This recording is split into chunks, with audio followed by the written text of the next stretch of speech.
Hey guys, tonight we're going to walk into a village that time and lights seem to have forgotten. Imagine a place where the sun hits the cobblestones but never bounces back, where the storefronts are dull and lifeless, and where catching a glimpse of your own face is considered an act of reckless endangerment. You're standing at the edge of a town that has systematically erased its own image, breathing in air that smells of dry clay and old fear, wondering why every single window is painted black. You probably won't survive a reality check on this one. We live in a world where we check our hair in spoonbacks, shop windows, and selfie cams about 50 times a day. We are obsessed with proving we exist. But here, proof of existence is the very thing they're trying to hide. You think you're humble, but wait until you physically cannot check if there's spinach in your teeth for 3 days straight. That's when the real panic sets in. So, before you get comfortable, take a moment to like the video and subscribe, but only if you really enjoy my work here. It helps more than you know. And hey, drop a comment down below telling me where you're watching from and what time it is. I love seeing the map light up with you guys. Now dim the lights, maybe turn on a fan for a soft background, and let's start tonight's journey together. You step off the bus, and the first thing you notice is the lack of shine. It's subtle at first, a kind of visual quietness that your brain can't quite process.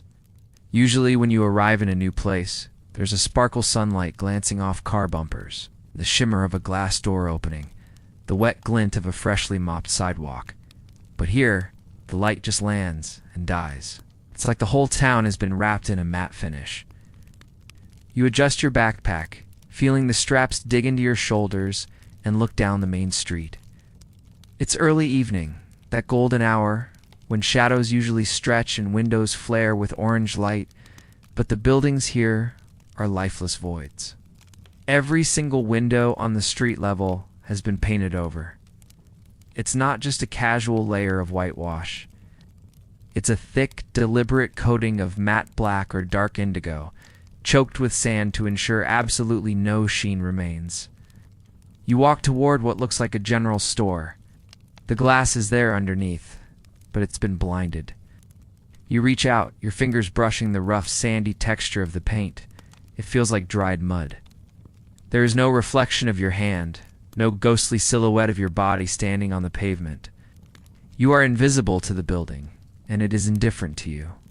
You keep walking, the sound of your boots on the pavement seeming too loud in the muffled atmosphere.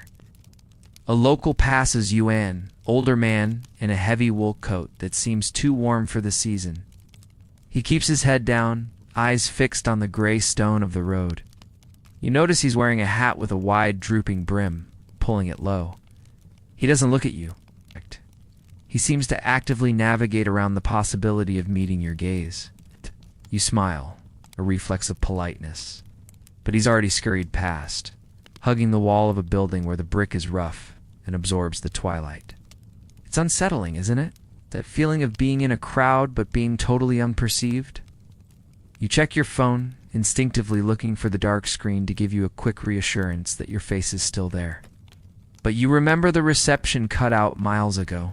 The screen is dark, but before you can angle it to catch your reflection, a hand clamps onto your wrist.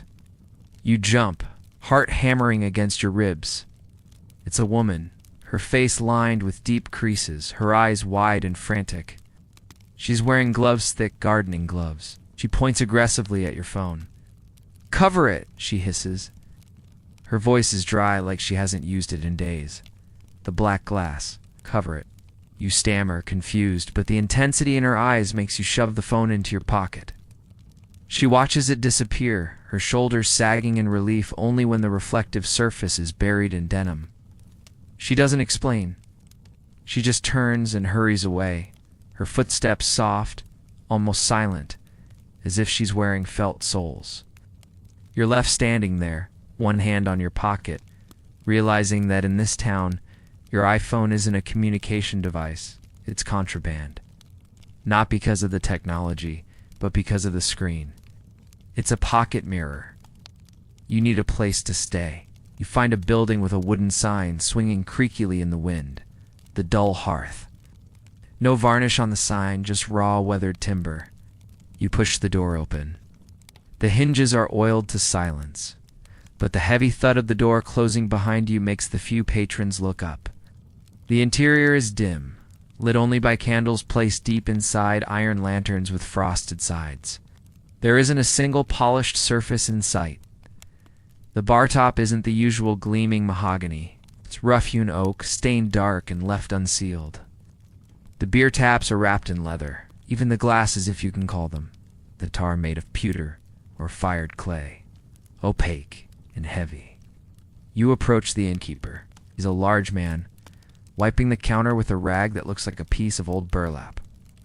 He looks at your chin, your nose, your forehead, but never directly into your eyes. It's a strange social dance, this avoidance. It makes you feel like you have something on your face, a smear of dirt or a stray eyelash you can't see. You instinctively raise a hand to wipe your cheek, and you catch him flinch. He thinks you're grooming. Here, grooming is a private, shameful act, apparently. Room for the night, you say, trying to keep your voice casual, though the tension in the room is thick enough to chew on. One night he grunts. Curtains stay closed. No washing in the basin until the sun is down, and if you have any devices, they stay in your bag. You nod, handing over cash. Takes it gingerly, as if the coins themselves might be too shiny. You notice the coins in his till are dull, oxidized to a flat gray. They must treat the currency chemically to strip the shine. You take the heavy iron, key-rusted, not polished hand, head up the stairs. The banister is wrapped in cloth. Everything is designed to kill the light, sensory deprivation by texture. Entering your room, you're hit with a wave of claustrophobia. It's a nice enough room, clean in a monastic sort of way, but the windows are draped in heavy, crushed velvet that pools on the floor. You drop your bag and sit on the bed. The mattress is stuffed with straw or wool, crumping softly under your weight. You look around for a washstand. There is a pitcher and bowl, both ceramic, glazed in a matte earth tone. There is no mirror above the basin. It's just a blank square of wall where the wallpaper is slightly less faded, marking the spot where a mirror used to hang years ago. You walk over to that spot. It's human nature to look.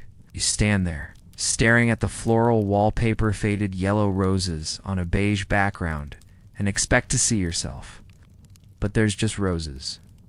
You run a hand through your hair, trying to guess if it's messy from the bus ride. You assume it is. You try to fix it by feel, but without the visual feedback you feel clumsy. It's a small thing, not seeing yourself, but it starts to itch at the back of your brain. You don't know who you are right now. Are you the cool traveler or the disheveled tourist? You can't confirm. You decide to wash your face. You pour water from the pitcher. It's cool and smells slightly of minerals. As the water settles in the basin, you lean over, expecting to catch a wavering reflection in the surface. But the bowl is designed to prevent this. The bottom of the ceramic basin is uneven, rippled with ridges and bumps, and the color is a dark, muddy brown. The water breaks up over the texture, creating a distorted, broken image that offers no clarity.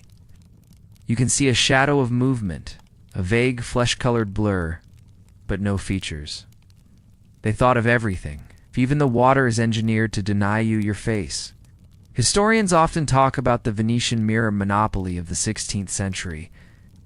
Back then, the Council of Ten in Venice would send assassins after glassmakers who tried to leave the island of Murano, because the secret of making clear, reflective glass was worth more than a kingdom's gold reserves. It was a technology of vanity that changed the world.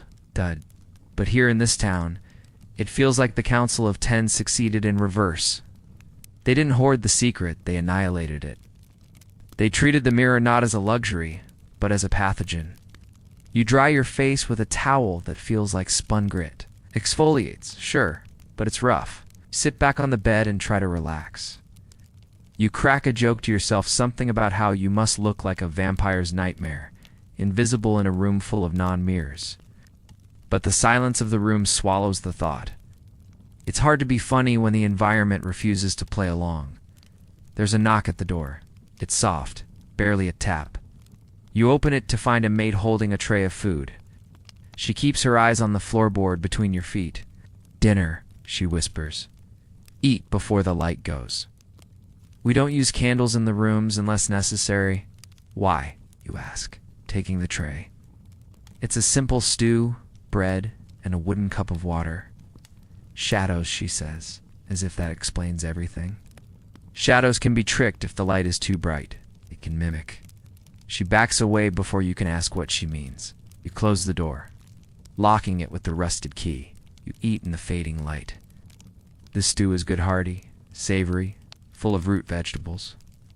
But you eat quickly, watching the corners of the room as the sun sets outside the blackened windows. The darkness here feels heavier than usual.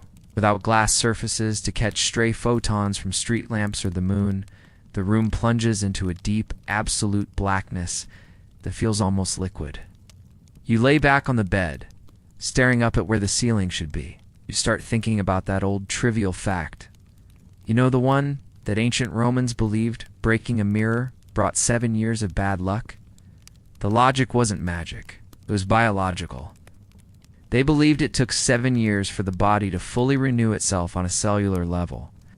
To break your reflection was to damage your soul's container, and you had to wait a full cycle to heal. In this town, they seem to believe the container is fragile enough that just seeing it risks a crack. Historians still argue whether the concept of the individual truly existed before the invention of the quality mirror. Before we could see ourselves clearly, we were just members of a tribe defined by how others saw us. The mirror gave us the eye in this town. This town is trying to go back to the we. Or maybe they're just trying to survive the it that lives in the glass. You drift off to sleep, but your dreams are disjointed. You dream of silver. Liquid silver pouring over the landscape, coating the trees, the streets, the people, until everything is a perfect, terrifying mirror. You wake up gasping, disoriented. It's pitch black. You reach for your phone to check the time, but you remember the woman in the street. You leave it in your pocket. You lay there in the dark, listening to the settling of the old wood, the wind brushing against the blind windows. You realize you are touching your face, tracing the line of your jaw, the bridge of your nose. You are trying to remember what you look like. It's only been a few hours, but the anxiety is already there, a low-frequency hum. You wonder if the townspeople do this every night, mapping their own faces in the dark, just to make sure they haven't changed into something else while the sun was down. You roll over, pulling the scratchy wool blanket up to your chin. The air is cold now. You realize there is no ventilation grate, no metal fixtures.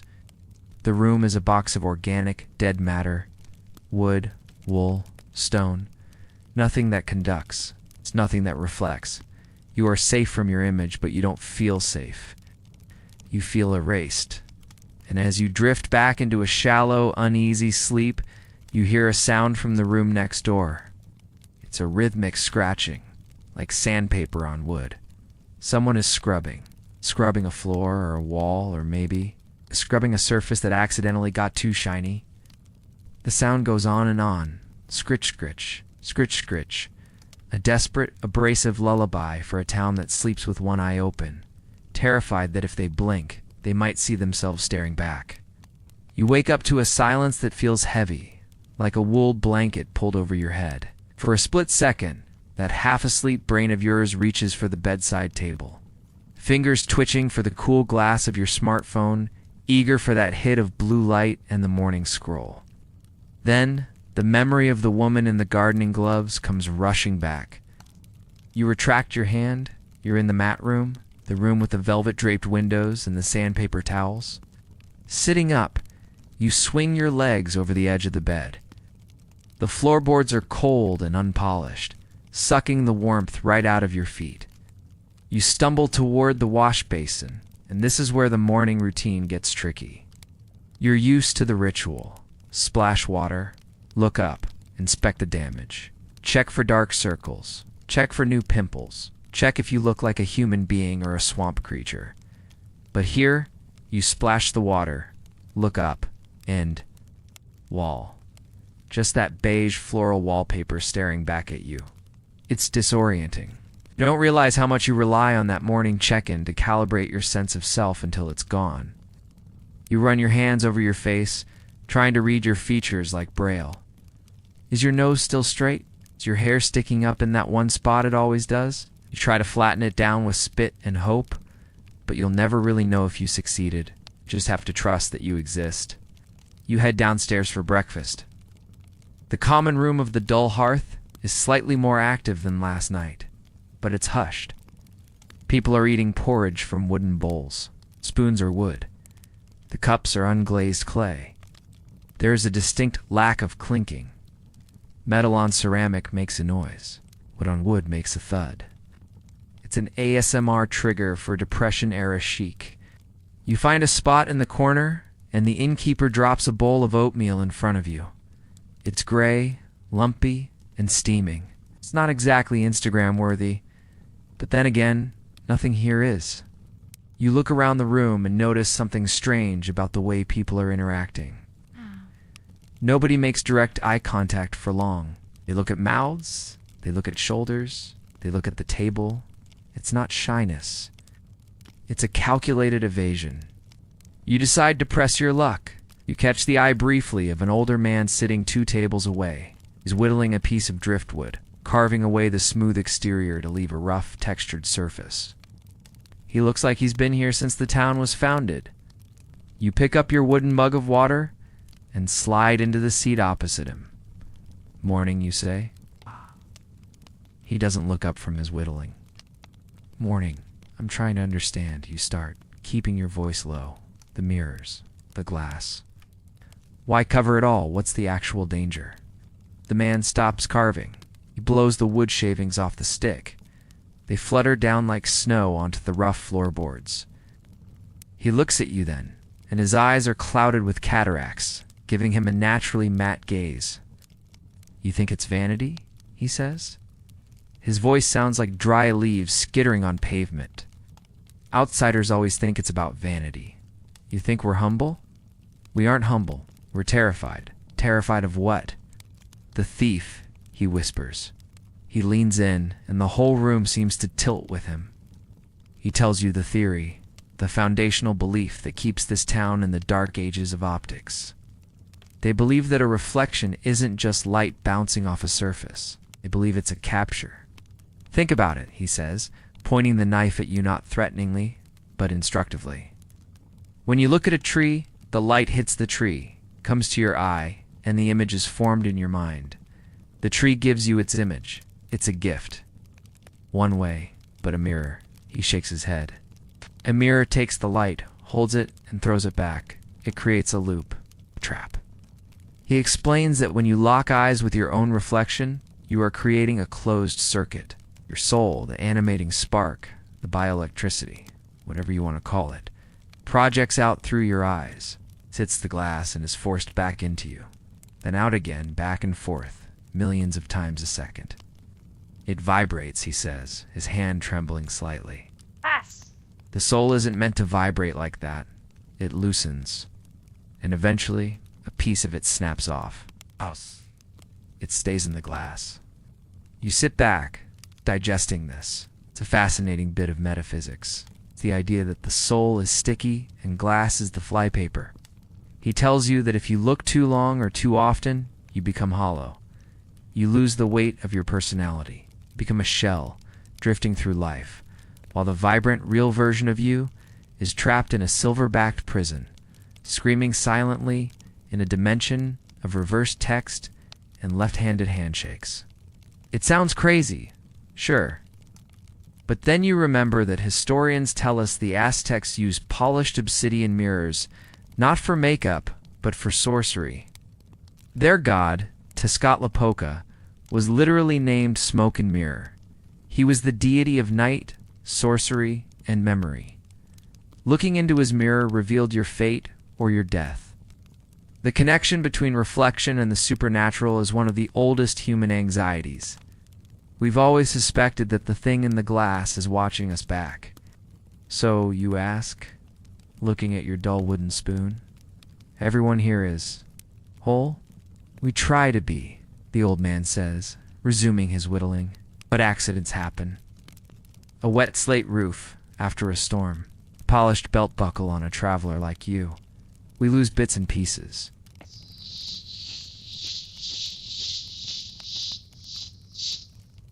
That's why we're quiet. We're conserving what's left. He tells you about the gazers. People who got addicted to the reflection. In the old days, before the ban, they would stand in front of mirrors for hours, compelled by the loop, feeding their own image until they dropped dead from exhaustion, their bodies perfectly intact, but their minds completely emptied out, uploaded into the furniture. They say if you find an old mirror in an attic, he whispers, and you tilt it just right in the moonlight, you can see them. The crowd of them, just standing there, waiting for someone to look so they can trade places. A chill runs down your spine that has nothing to do with the drafty room. You finish your oatmeal, which suddenly tastes like wet cardboard. The logic is terrified but consistent. If you genuinely believed that a mirror was a metaphysical hard drive that downloaded your consciousness without your permission, you'd paint your windows black too. You thank the man who doesn't acknowledge your departure and head out into the street. The town by daylight is a study in gray. Skies overcast. You suspect they prefer it that way. The architecture is beautiful but muted. The stone buildings are ancient, covered in climbing ivy that has been allowed to grow wild, perhaps to break up the flat surfaces of the walls. As you walk, you start to notice the safety patrol. It's not an official police force, but a group of volunteers, mostly younger men and women, walking the streets with buckets of sand and brushes. They are the anti-cleaners. You watch them stop at a horse trough. The water is sitting still, dangerously calm. One of the patrolmen dips a brush into a bucket of silt and swirls it into the water, clouding it instantly. He disturbs the surface, breaking the potential reflection into 1,000 safe ripples. It's a bizarre reversal of civic duty. Usually you see city workers cleaning graffiti or polishing monuments. Here they are actively vandalizing nature's attempt to be shiny. You see a shopkeeper step out with a broom and sweep dust onto his doorstep. You stop to watch a group of children playing.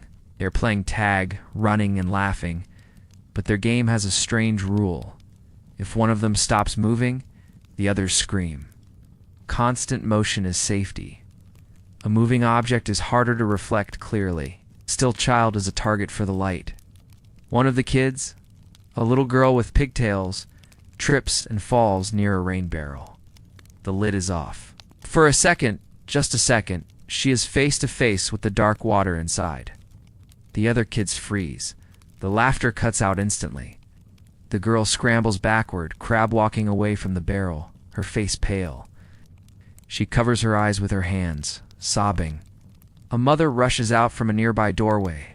Not a doorway. A hole in the wall with a leather flap hand scoops the child up. Oh. She doesn't comfort the girl by saying it's okay. You're hurt, she whispers frantically. Did it see you? Did the water see you?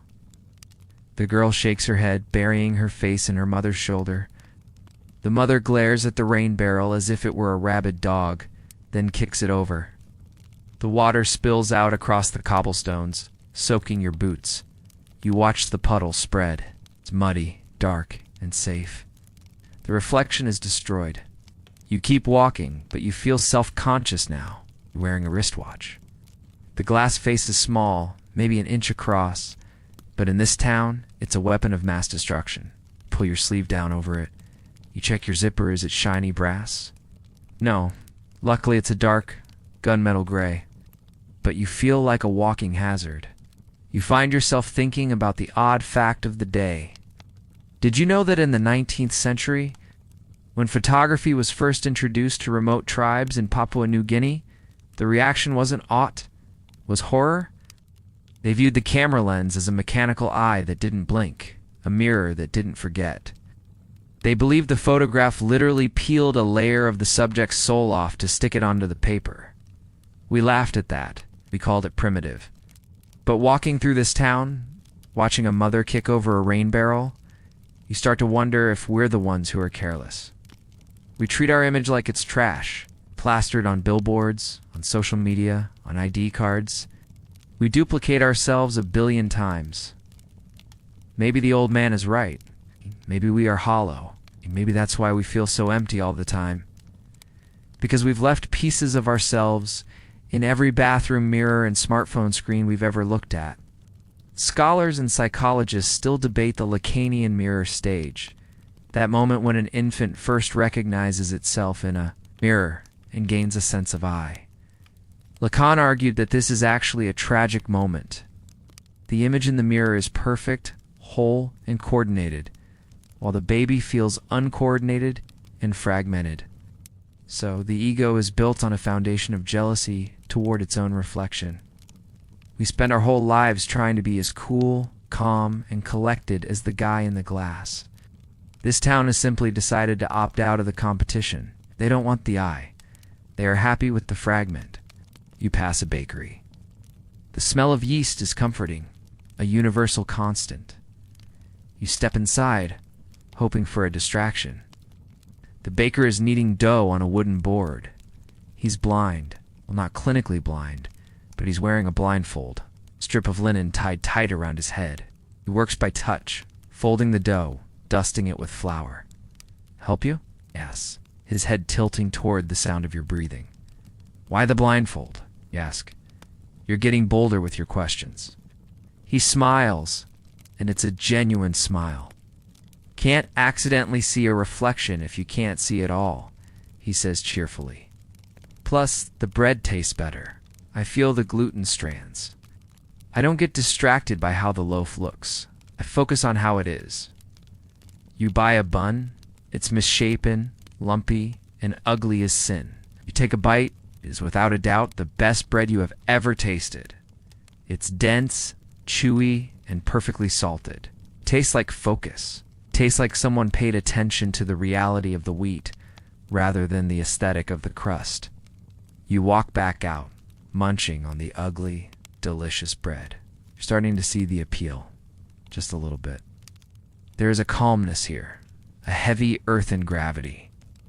Nobody's posturing. Nobody's checking their angles. Nobody is sucking in their gut because they might catch a glimpse of themselves in a shop window.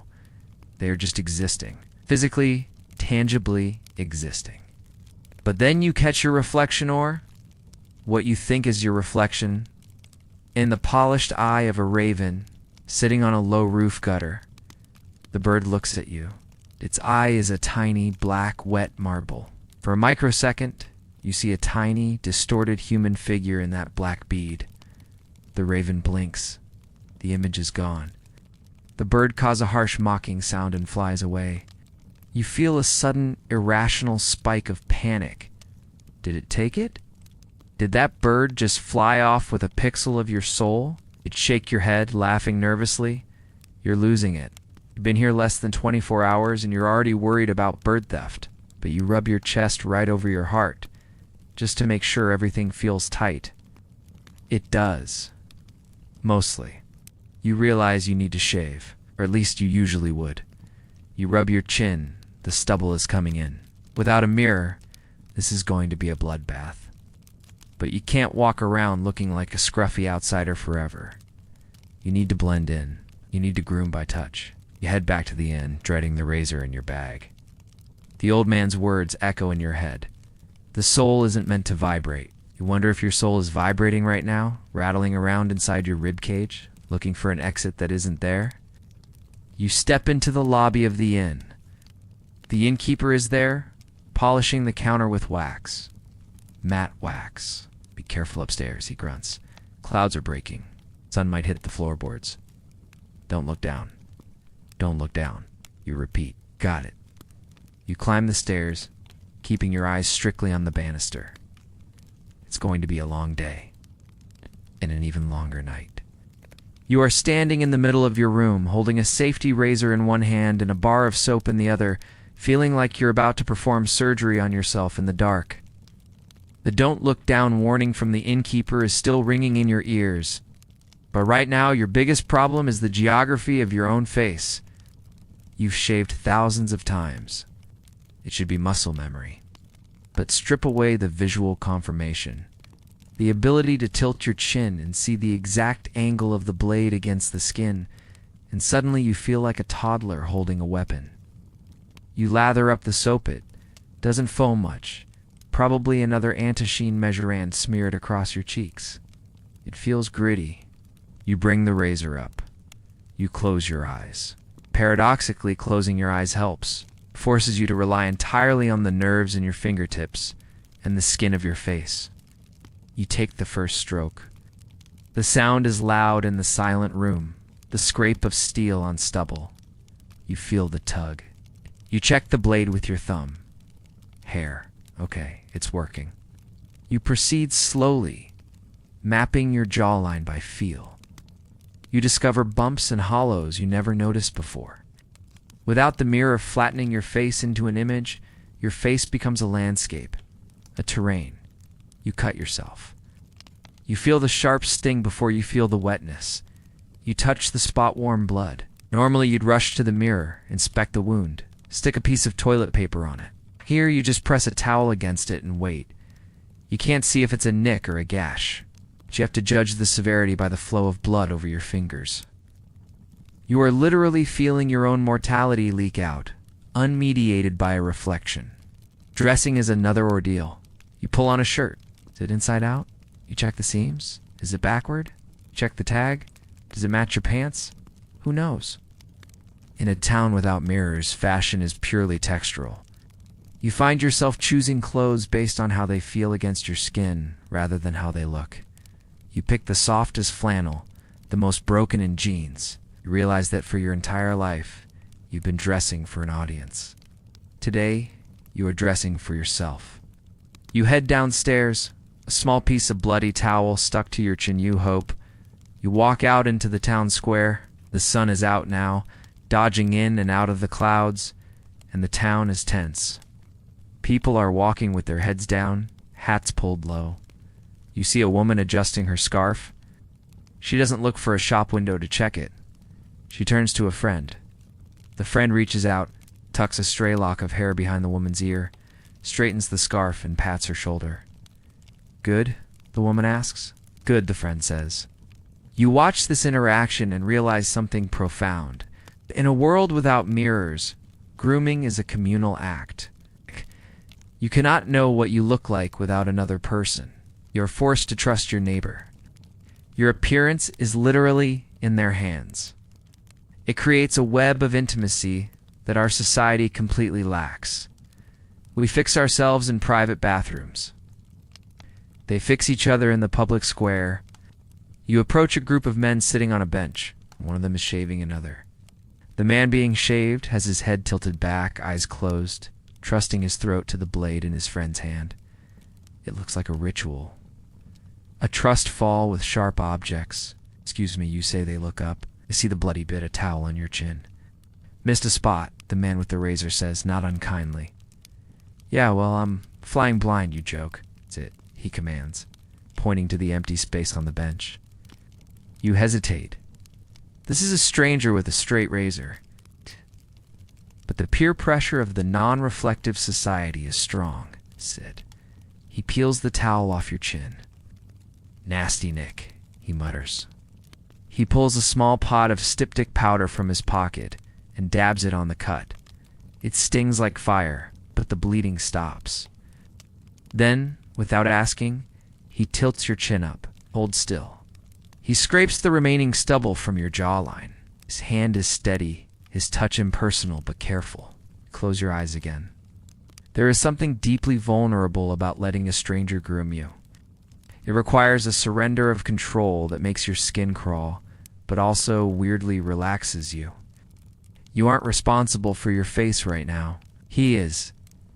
"Done," he says, wiping your face with a warm, damp cloth. You touch your cheek, smooth as glass, ironically. "Thanks. Don't thank me," he grunts. "Just don't walk around looking like you fought a briar patch. It upsets the children." You walk away feeling cleaner and oddly more connected to the town. You've been initiated. You've been groomed. You decide to visit the local school. You want to see how they teach this stuff? You find a small stone building with the sound of chanting coming from inside. You peek through the open door. A dozen children sit in a circle on the floor. There are no desks. There's no whiteboard. The teacher is holding up a rock. A dull gray rock. Is this safe? She asks. Safe, the children chorus. She puts the rock down and picks up a tin cup. It's battered and tarnished. Is this safe? Safe. She puts the cup down and picks up a shard of pottery with a glaze that's a bit too glossy. Is this safe? Danger, the children scream, covering their eyes. Why? The teacher asks. It catches the soul, a little boy yells.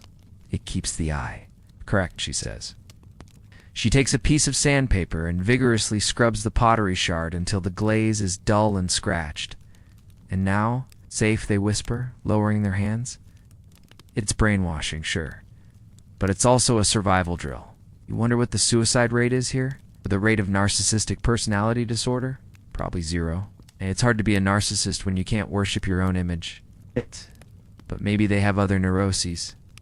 Maybe they are obsessed with how they feel rather than how they look. Hypochondria must be rampant. If you can't see the mole on your back, you probably imagine it's a tumor. You leave the school and head toward the market. You want to buy some supplies? As you walk, you notice a commotion near a vegetable stall. A crowd has gathered, but they are standing in a wide circle, leaving a large, empty space in the center. In the center of the circle lies a puddle, just a rain puddle, maybe 3 feet across. The clouds have parted, and the sun is beaming directly down into it. The surface of the water is still. It has become a perfect, natural mirror, reflecting the blue sky and the white clouds. The townspeople are staring at it with a mix of horror and fascination. Nobody moves to step in it. Nobody moves to sweep it away. They are paralyzed. It's open, a woman whispers.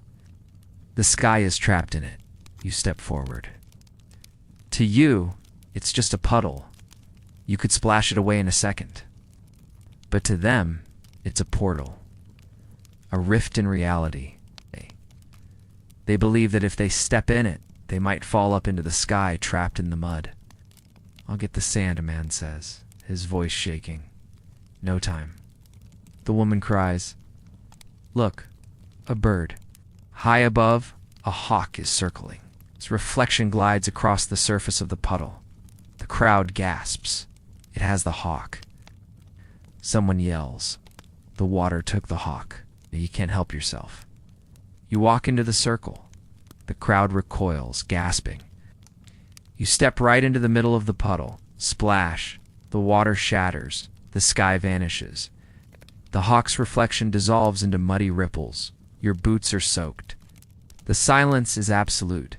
50 pairs of eyes are staring at your boots. You look up. It's just water, you say. It's just mud. They look at you like you just juggled live grenades. You broke the seal. The old man from the inn steps forward. He looks at your boots with something like pity. Now the sky is in your shoes. What? You stepped in the reflection, he says gravely. You absorbed the sky. You'll be lightheaded now, unmoored.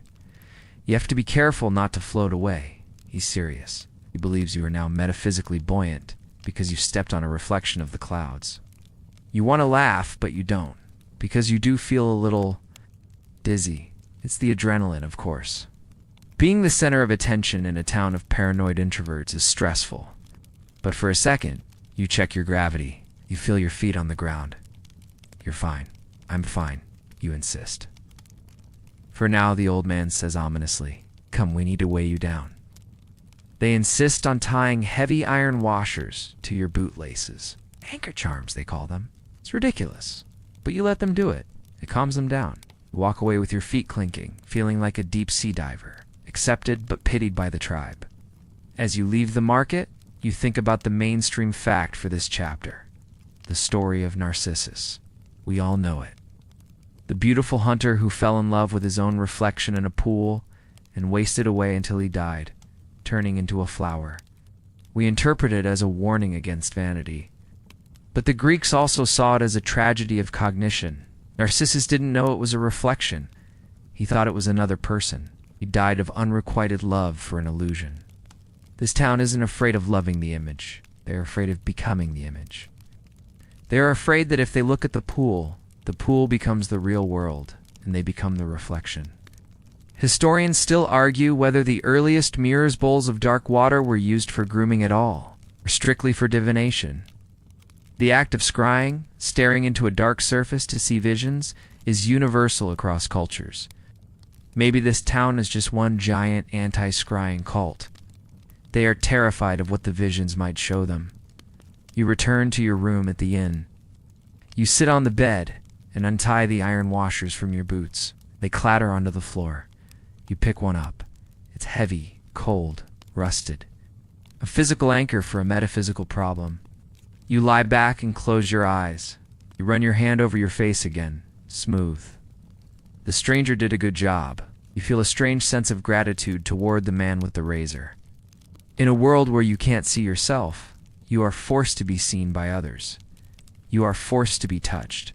It's terrifying, but it's also warm. You drift off, thinking about the puddle, the way the sky looked in the mud. Perfect, clear, and then your boot smashing it into chaos. You wonder if that's what you're doing here, smashing their delicate, terrified reality with your heavy modern boots. And then you hear it. Drip, drip, drip. You open your eyes. The ceiling is leaking. A small dark stain is spreading directly above the wash basin. A drop of water falls, landing in the basin with a resonant plink. Drip. The water in the basin is starting to settle. The ripples are fading. You sit up. You shouldn't look. You know you shouldn't look. But the rhythm of the drip is hypnotic. You walk over to the basin. The water is calming. The surface is becoming smooth. You lean over. And for the first time in 2 days, you see it. Effaced, but the light is so dim and the water is so dark that you can't tell. Is it your face? It looks older, paler. The eyes are dark voids. You blink. The face in the water blinks. Breathe out, and your breath disturbs the surface. The face ripples and dissolves into a monster. You back away, heart pounding. It was just the shadows. It was just your own fear projected onto the water, wasn't it? You pull the plug on the basin. The water swirls down the drain with a greedy sucking sound, taking the phantom face with it. You stand there for a moment, gripping the cold ceramic edge, listening to the gurgle fade into the pipes. It's a relief, honestly. In a town where visual feedback is the enemy, sound becomes the primary way you confirm reality. The water is gone because you heard it leave. You decide you need fresh air. The room feels too small, and that damp spot on the ceiling is starting to look less like a leak and more like an eye. You're grabbing your jacket and head out, careful to lock the door with a heavy iron key that feels like it belongs in a dungeon crawler RPG. Stepping onto the street, you notice a sound you missed before. It was there yesterday, buried under the wind and the novelty of your arrival, but now it's distinct. A low, rhythmic thrumming. It sounds like a heartbeat, or maybe a very large, very slow washing machine. It's coming from the north side of town, near the river. You follow the noise. The streets are busy with the morning rush, which here means people walking briskly while staring at their shoes, avoiding eye contact with anything shinier than a potato. You pass the safety patrol again. They're busy sanding down a brass door handle that someone must have over-polished in a moment of rebellious cleaning. As you get closer to the river, the humidity rises. The air feels thick, heavy with mist. You turn a corner and find the source of the sound. It's not a factory. It's the town square's central well, but it looks nothing like the quaint wishing well setups you see in fairy tales. This is an industrial-grade agitation station. The well is massive, a stone circle, maybe 20 feet across. But you can't see the water's surface because the entire opening is dominated by a complex wooden mechanism. Giant paddles like the ones on a steamboat are churning the water below. They are connected by gears to a team of oxen walking in an endless circle on the cobblestones. The oxen look bored. The gears groan with the strain, thwack, splash, churn, thwack. The water is being beaten into a froth. It's a violent, chaotic mess of white foam and dark undertows. There is absolutely zero chance of a reflection forming here. You could stare into this well for 1,000 years and never see your own face.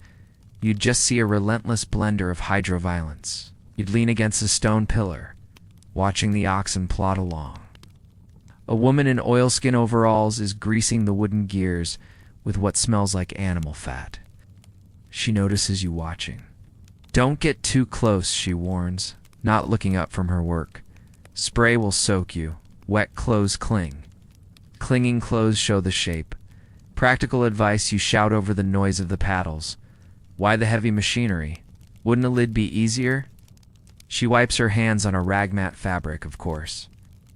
Lids rot. Lids have cracks. And water needs to breathe. If you bottle it up, it goes still. Still water creates the skin. The skin. The surface, she says, saying the word like it's a profanity. When water stops moving, it knits itself together, becomes a sheet of glass. It starts looking. We keep it broken, keep it blind. You nod, pretending this makes perfect sense. It's the theology of fluid dynamics. To them, surface tension isn't a physical property. It's the water opening an eyelid. By churning it, they are keeping the water perpetually distracted, unable to focus its gaze on the souls of the townsfolk. It reminds you of that old myth about sharks, that they have to keep moving to breathe. Here the water has to keep moving to stay safe. If it stops, it becomes a predator. You walk past the well toward the aqueduct that feeds the town. It's an impressive piece of masonry, moss-covered and ancient. You follow it uphill, away from the churning oxen, toward the reservoir. You want to see the source? As you climb, the noise of the town fades, replaced by the rushing sound of the channel. The water here is moving fast, rushing over deliberate obstacle stones cemented into the floor of the canal to create turbulence. They've engineered rapids every 10 feet. Nothing is allowed to glide. You reach the reservoir, a large man-made lake at the edge of the forest. You expect a serene view, maybe a nice place to eat a sandwich. Instead, you find a scene of orchestrated chaos. The lake is dotted with floating buoys, but they aren't markers. They are tethered to wind chimes, no wind paddles. As the wind blows, the buoys jerk and dance, dragging chains underwater to disturb the silt and break the surface. On the far side, a waterfall crashes down from the mountain. But they've built a series of jagged rocks at the bottom to ensure the splash is as messy as possible. There are people here too. The agitators. You see a man in a rowboat, painted a dull gray rowing in erratic zigzag patterns. He isn't going anywhere. His job is to wake the water up. He slaps the oars against the surface, shattering any patches of calm that form in the lee of the trees. Looks exhausting. Imagine your 9-to-5 job being bothering a lake. You sit on a dry rock, checking it for mica flecks first, naturally, and watch the rower. It's almost hypnotic, this dedication to disorder. It makes you think about the sheer caloric energy this town burns just to avoid a reflection. The oxen, the gears, the rowers, the constant vigilance. It's a society built on the fear of stillness. It brings to mind the Basilica Cistern in Istanbul. You've probably seen pictures of it, the endless forest of columns rising from the dark water. It was built by the Romans to store water for the city. But the most famous detail is the 2 Medusa heads used as bases for columns. One is sideways, the other is upside down. Historians argue about why. Some say it was just recycling old stone, but others claim it was deliberate to negate the power of the Gorgon's gaze. You can't turn to stone if the gaze is inverted. The ancients knew that orientation matters. This town has taken that logic and applied it to every molecule of H2O in the zip code. You watch the rower stop for a break. He leans on his oars, wiping sweat from his forehead. Immediately, the water around his boat begins to settle. The ripples fade. Surface starts to smooth out, turning into a dark, glossy plate. The man notices it instantly. He panic paddles, splashing frantically until the reflection is smashed back into chaos. He looks terrified. He looks like a man who just woke up with a tarantula on his face. You realize that for these people, a calm lake isn't a symbol of peace. It's a loaded gun pointed at their souls. You decide to head back down. The humidity is wreaking havoc on your hair, and since you can't check it, you assume you look like a mad scientist. On the way down, you pass a smaller building, half buried in the hillside. It looks like a pump house. The door is ajar. Curiosity, that fatal flaw of all protagonists, pulls you in. Inside, it's cool and dark. There is a deep, circular pool of water here, fed by a trickle from the main line. It's a sedimentation tank, designed to let the dirt settle before the water goes into the pipes. This is a problem for their philosophy. To clean the water, it must be still. The room is guarded. An elderly woman sits on a stool holding a long bamboo pole. She is staring at the water with an intensity that scares you. The water is perfectly, terrifiedly still. It has to be, to let the silt drop. This is the forbidden zone. The necessary evil. The woman doesn't look at you. Her eyes are locked on the black disk of the water. Don't speak, she whispers. The acoustics of the stone room amplify her voice. Vibration disturbs the settling. I thought settling was bad, you whisper back. It is, she says. That is why I am the senator. She explains, in hushed, clipped sentences, that this room is where the town concentrates its risk. They need clean water, so they need one place where the water is allowed to look. She sits here, acting as the bait. She offers her own reflection to the water, so it doesn't go looking for others. I am old, she says. My soul is tough. Leather. It doesn't pull away easily. I let the water see me, so it doesn't need to see the children. You look at the water. It is ink black. And there, floating on the surface, is the perfect inverted reflection of the old woman. It's the crispest image you've seen since you arrived. It looks sharper than the woman herself. In the reflection, her eyes seem brighter, her skin smoother. It's like the water is digitizing her, enhancing her. Does it talk to you? You ask the question, slipping out before you can stop it.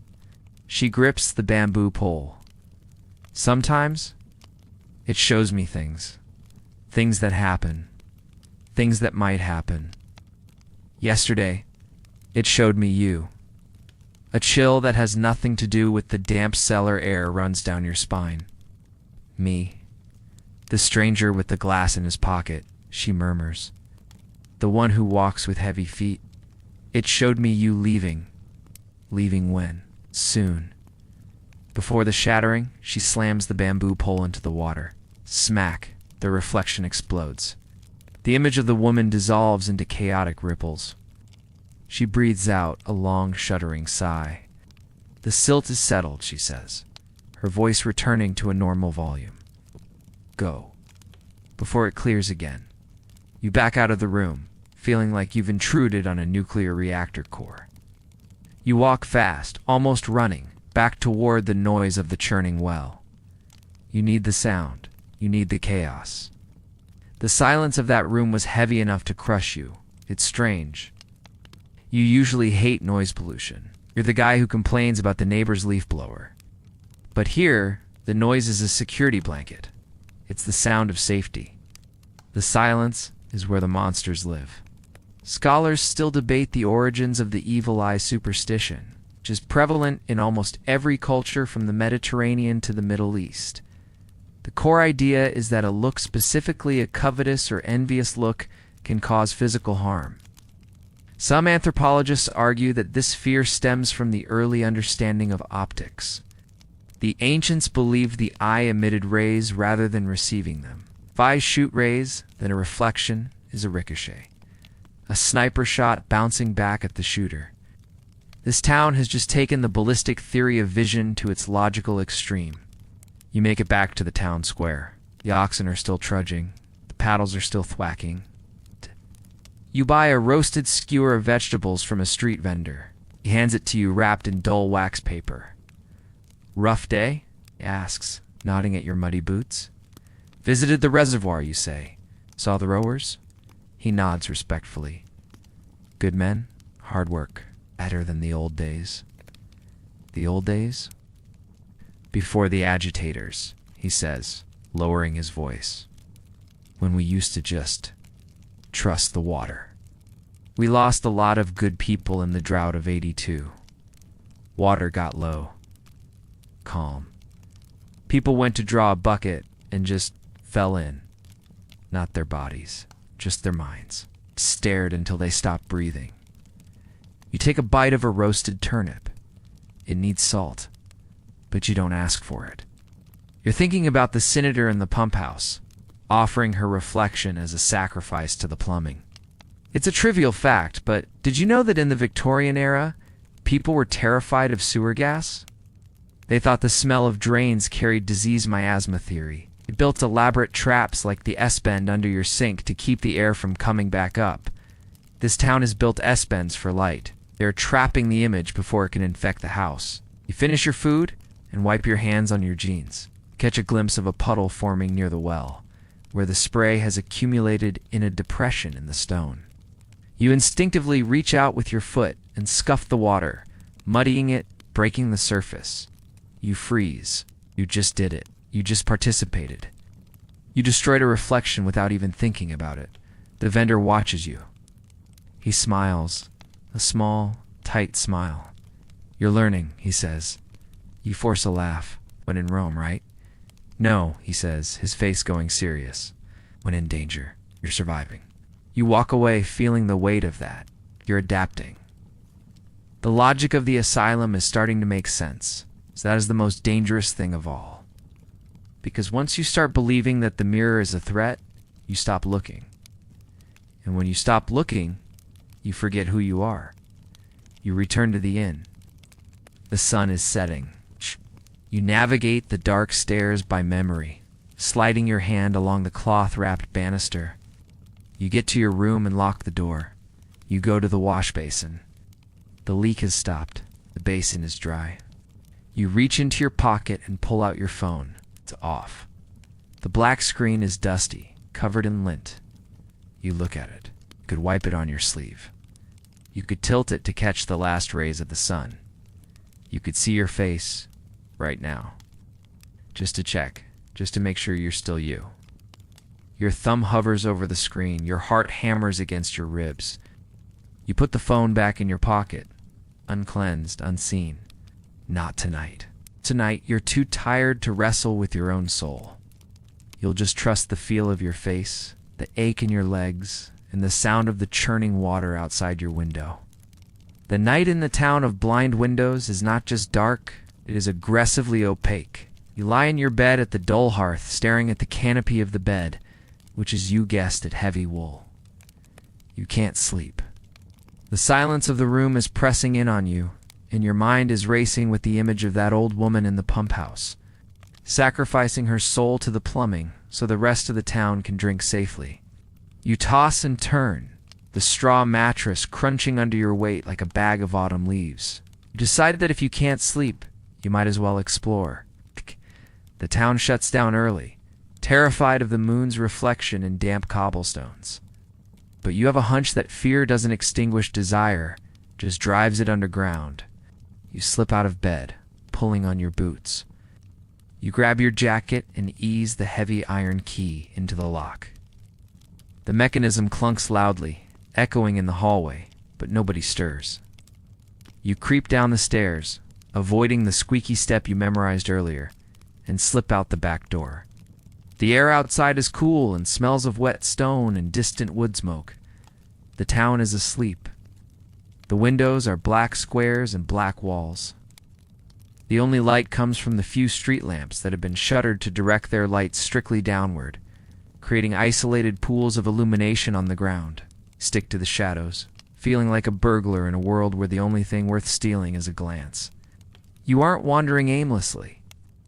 Earlier, while you were buying that roasted turnip, you noticed a glance exchanged between two men. One tapped his nose and pointed toward the alley behind the blacksmith's forge. It was the universal sign language for "I know a guy." You figure that in a town where mirrors are contraband? The black market isn't selling drugs, it's selling vanity. You find the alley. It's narrow, cluttered with barrels of coal and scrap metal. At the far end, there's a heavy oak door set into the foundation of a larger building. There's no sign, but there is a faint smell coming from the cracks in the wood.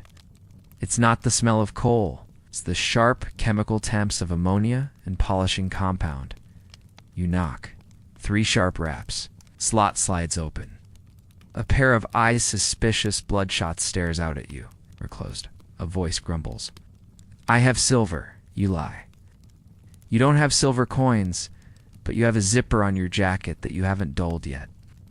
You pull the tab up so it catches the sliver of light from the slide. The eyes widen. The slide snaps shut. A moment later, the bolts are drawn back, 3 of them in. The door creaks open. You step inside and are immediately hit by a wall of heat and noise. The soundproofing in this place is incredible because outside you heard nothing, but inside it sounds like a workshop. But it's not the banging of hammers. It's the soft, rhythmic whir of buffing wheels. You are in a cellar, low-ceilinged and smoky. But unlike the rest of the town, this room is ablaze with light. Candles are everywhere, hundreds of them, dripping wax onto tables, stuck into niches in the stone walls. And the light isn't dying on matte surfaces. It's dancing. It's bouncing. It's alive. The room is filled with brass. There are large sheets of brass, copper shields, silver platters, and polished steel helmets hanging on the walls. Men and women are huddled around them, hunched over like jewelry appraisers. They're paying for time. You walk deeper into the room. A man with soot-stained hands approaches you. He's wearing a leather apron. "New face," he says, scanning you. "First time in the shallows?" "The shallows. Where the reflection is shallow," he explains. "Metal isn't glass. It doesn't pull as deep. It's safer." A soft look. 5 coppers for 5 minutes with the brass plate. 10 for the silver tray. If you want the polished steel helm, you have to book in advance. You realize what this is? It's a speakeasy for narcissists. A crack den for the ego. These people are paying a premium just to remember what they look like. You hand him a few coins, the dull ones you got in change at the inn. He bites one to check the metal content, then nods. Take station 4, the copper basin. Don't hog it. When the sand glass runs out, you turn it face down. We don't want any accidents. You walk over to station 4. The young woman is just finishing up. She is staring into a large, shallow copper bowl that has been polished to a mirror sheen. She is weeping silently. Ow. She traces the line of her own cheekbone on the metal surface. Her time runs out. A small sand glass on the table empties. A monitor, a burly guy with a club, taps the table. She flinches, pulls away, and hurriedly covers the bowl with a velvet cloth. She looks exhausted, but exhilarated, like she just came down from a massive caffeine high. As she passes you, she whispers, "I'm still beautiful. I'm still there." You sit down. The monitor flips the sand glass. You pull back the velvet cloth. The copper is warm from the candles. You lean in. The reflection that greets you is not the cold, clinical clarity of a glass mirror. It's warm, it's golden. The copper tints your skin with a sunset hue. The curve of the bowl distorts your face slightly, making your eyes look wider, your chin sharper. You look heroic. You look like an idol cast in bronze. It's seductive. You can see why they prefer this. A glass mirror shows you your pores, your gray hairs, your tiredness. The metal mirror idealizes you, filters reality through the medium of wealth. You turn your head. Light plays across your features. You catch yourself smiling at yourself. It's a feedback loop of positive reinforcement. Historians tell us that the first mirrors weren't glass at all. They were polished obsidian or metal. The ancient Egyptians used polished copper and bronze, often associating the mirror with Hathor, the goddess of beauty, love, and magic. The mirror wasn't just a tool. It was a solar symbol, a piece of the sun you could hold in your hand. Looking into it was an act of communion with the divine, Here, in this damp cellar, it feels exactly like that. You aren't just checking your hair. You are verifying your divinity. You watch the other patrons. There is a man in the corner with a polished steel breastplate. He's flexing in front of it. He's not a soldier. He looks like a baker. But in the steel, he looks like a warrior. He puffs out his chest, turning side to side. He is rewriting his own self-image in real time. The monitor grunts. You look at the sand glass. It's empty. Felt like 10 seconds already, you ask. Time flies when you're falling in love. The monitor quips. Cover it. You cover the bowl. The warmth vanishes. You feel a sudden, sharp pang of loss. You want to look again. You want to pay for another 5 minutes. You reach for your wallet. Then you stop. You realize your hand is shaking. The addiction is that fast. The deprivation above ground makes the indulgence below ground incredibly potent. It's like fasting for a week and then eating a spoon of pure sugar. Stand up, letting someone else take the seat.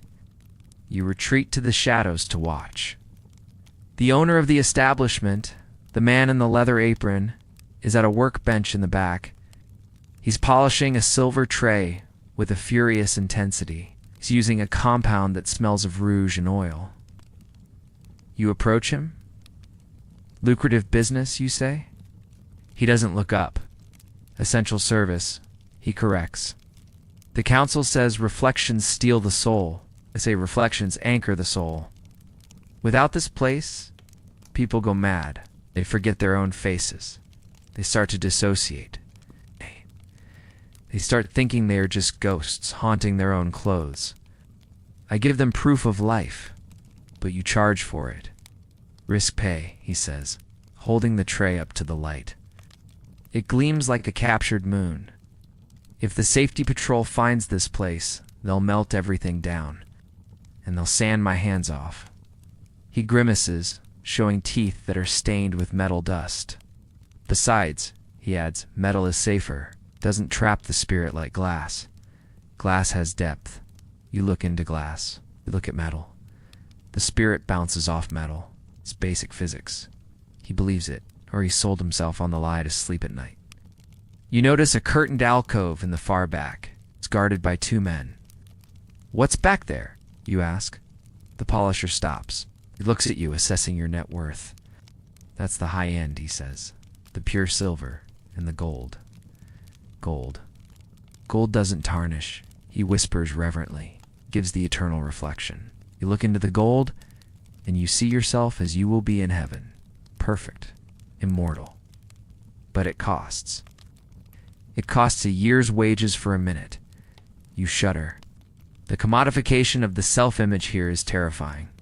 It's a trivial fact. But did you know that when the Hall of Mirrors was built at Versailles in the 17th century, it was the most expensive room in the world? Time. A small Venetian mirror costs as much as a naval warship. Louis XIV filled a hallway with them, just to say, I own the light. He was weaponizing reflection to intimidate his court. This cellar is the inverse of Versailles. It's the Hall of Mirrors for the desperate, hidden in the dirt. You watch a wealthy-looking merchant, probably the only guy in town with a velvet coat, slip past the guards into the gold room. He looks like he's going to a confessional or an execution. You decide you've seen enough. The air in here is too hot, too charged with the frantic energy of people trying to grab onto their own egos before they slip away again. You head for the door, leaving so soon. The polisher calls out, "Do you have a nice face? Good bone structure?" It takes a polish well. It's a compliment, but it sounds like he's talking about a piece of furniture. I prefer the matte look, you say. He laughs. Everyone says that until they see the shine. Sweet dreams, traveler. Try not to disappear.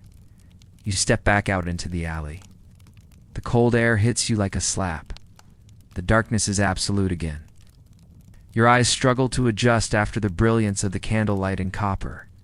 For a minute, you are truly blind. You stumble over a piece of coal, scraping your shin. You stand there in the dark, throbbing pain in your leg, and realize the genius of the town system.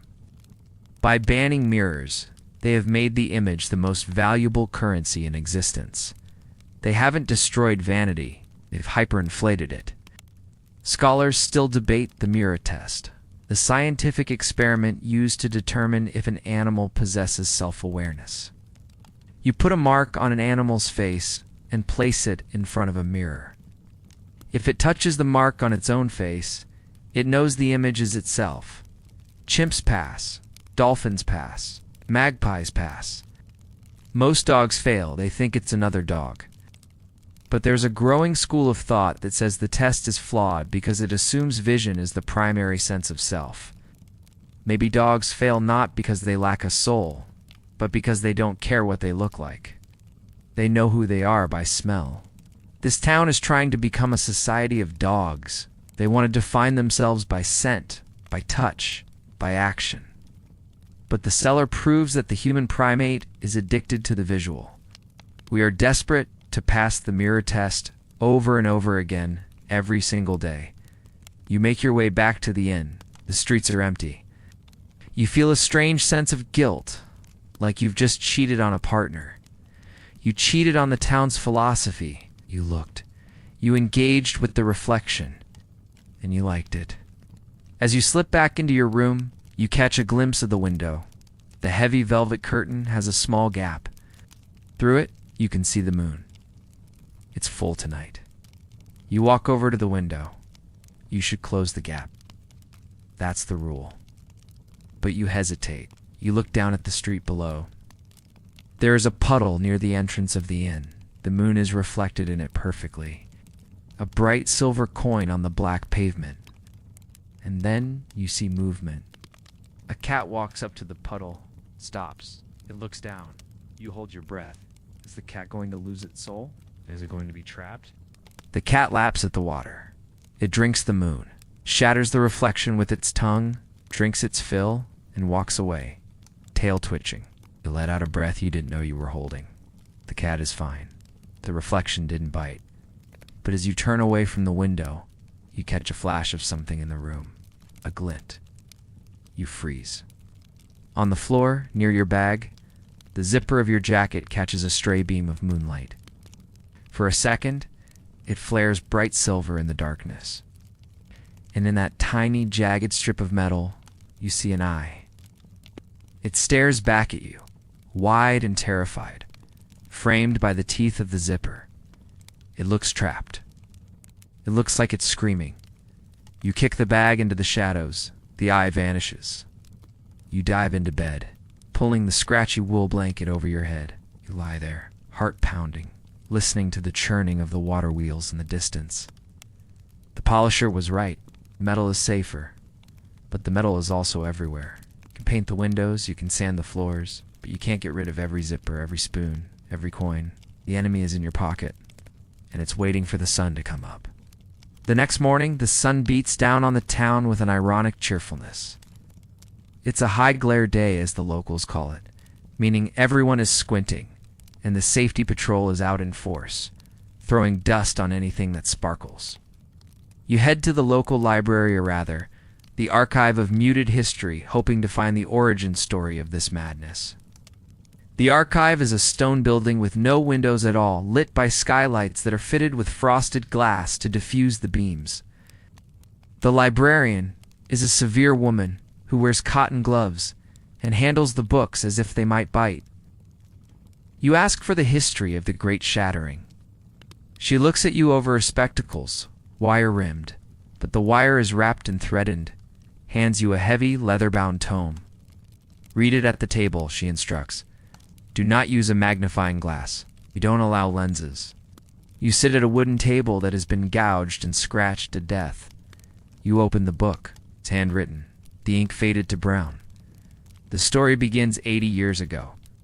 The town was once famous for its glassworks. They made crystal so clear it was invisible to the eye. They made mirrors that were said to be more honest than the human memory. The town was wealthy, vain, and filled with light. Then came the traveler. The book doesn't give him a name, just the man in the silver coat. He brought a new technique. From the east, A way to make mirrors that didn't just reflect light, but amplified it. The infinite mirror, he called it.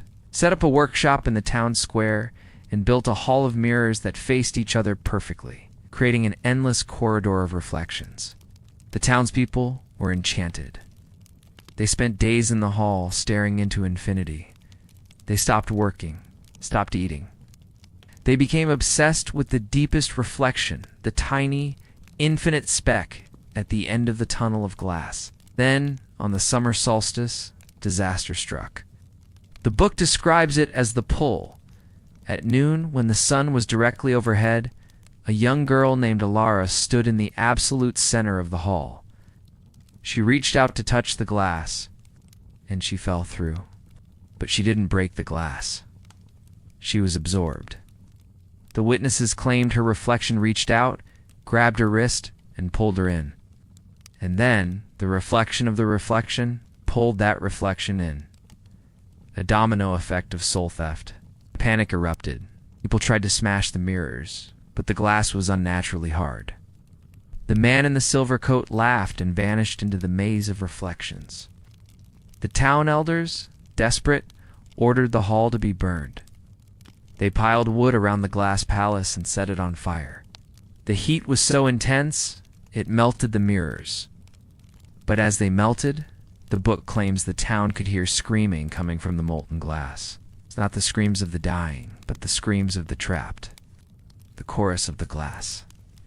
After the fire, the town made a pact. Never again. They smashed every remaining mirror. They outlawed polished metal. They developed the theology of the soul thief to ensure that future generations would never be tempted to look too deep. You close the book. It reads like a fairy tale, but the fear in the handwriting is palpable. The scribe pressed so hard the parchment is nearly torn in places. You look up and see an old man sitting across from you.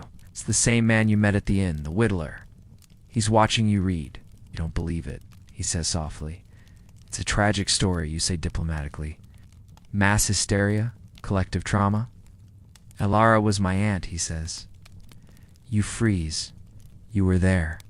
I was a boy. I saw the fire. I heard the singing. He leans forward. It wasn't just screaming. It was singing. They were singing about how beautiful it was on the other side. That's the trap. The reflection is a paradise. A perfect static paradise where nothing ever dies and nothing ever changes. That's why it wants us. It wants to preserve us. It's like a butterfly in amber. He tells you that the shards of the original mirrors are still buried under the town square. The deep glass, he calls it. Sometimes when the ground shifts, a piece works its way up. If you find one, don't touch it. Remembers. You leave the library feeling heavy. The history explains the neurosis. It wasn't just superstition. It was a response to a specific traumatic event. A cult of survivors. You walk to the town square. It's paved with heavy cobblestones. You look down, imagining the melted lumps of soul glass beneath your feet. It makes the ground feel unstable. You decide to visit the site of the old glassworks. It's a ruin on the edge of town, overgrown with ivy. The roof is gone, but the stone walls remain. You step inside. The floor is covered in dirt and debris. You kick at the dirt. You're looking for it, aren't you? The forbidden artifact. The human urge to poke the bear is undefeated. You find something. A small, jagged piece of material. It's not stone. It's slag. Dark, twisted, melted glass. Looks like obsidian. You pick it up. It's cold. Unnaturally cold. Ow. You wipe the dirt off with your thumb. The surface is glossy, despite the years of burial. You look into it. It's black but deep. You see a faint reflection of your eye, and then you hear it. A faint, high-pitched ringing. It's like a tinnitus spike. Singing, it's faint, but it's there. A chorus of tiny voices far away. You drop the shard. It hits a stone and shatters into dust. The singing stops. You back away, heart racing. Okay. Maybe the old man isn't crazy. Maybe the power of suggestion is just that strong. Either way, You're done with archaeology for the day. You head back to the main street. You need to clear your head. You need a normal, non-paranormal interaction. You see a group of teenagers hanging out by the blacksmith shop. They look bored, rebellious. One of them, a boy with messy hair, is holding a piece of tin foil, probably from a smuggled chocolate bar. He's smoothing it out on his knee. The others are watching him, daring him. He catches the sun with the foil and flashes a beam of light into his friend's eyes.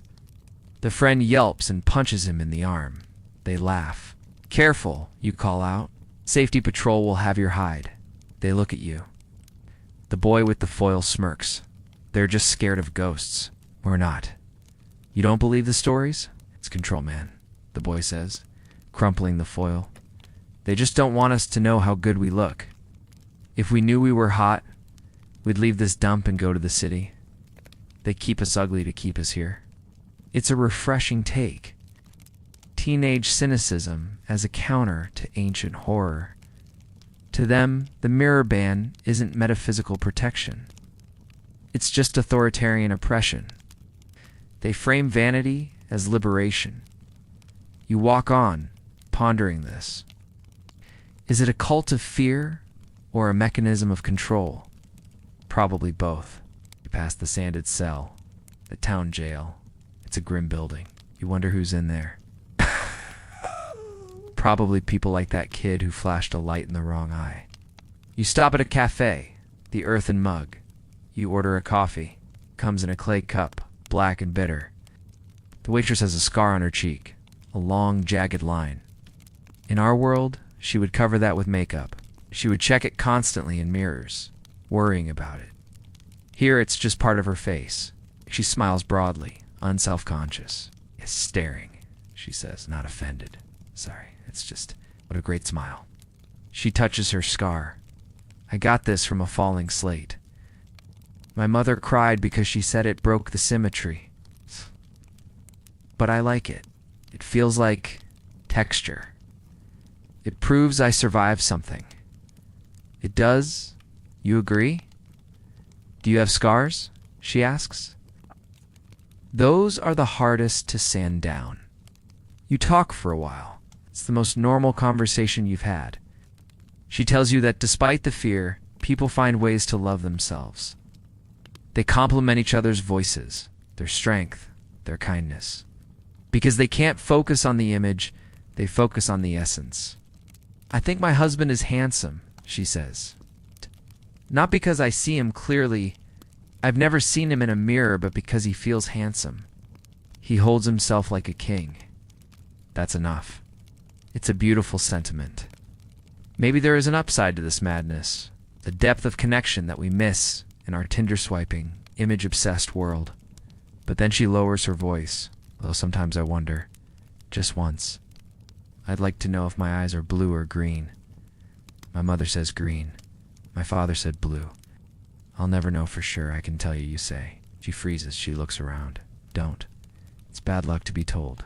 It fixes the image. If you tell me, I'll have to live up to it. If I don't know, I can be both. Schrodinger's eye color. As long as she doesn't check, she is infinite. You finish your coffee and leave. The sun is setting now. The golden hour is turning into the gray hour. The town prepares for night.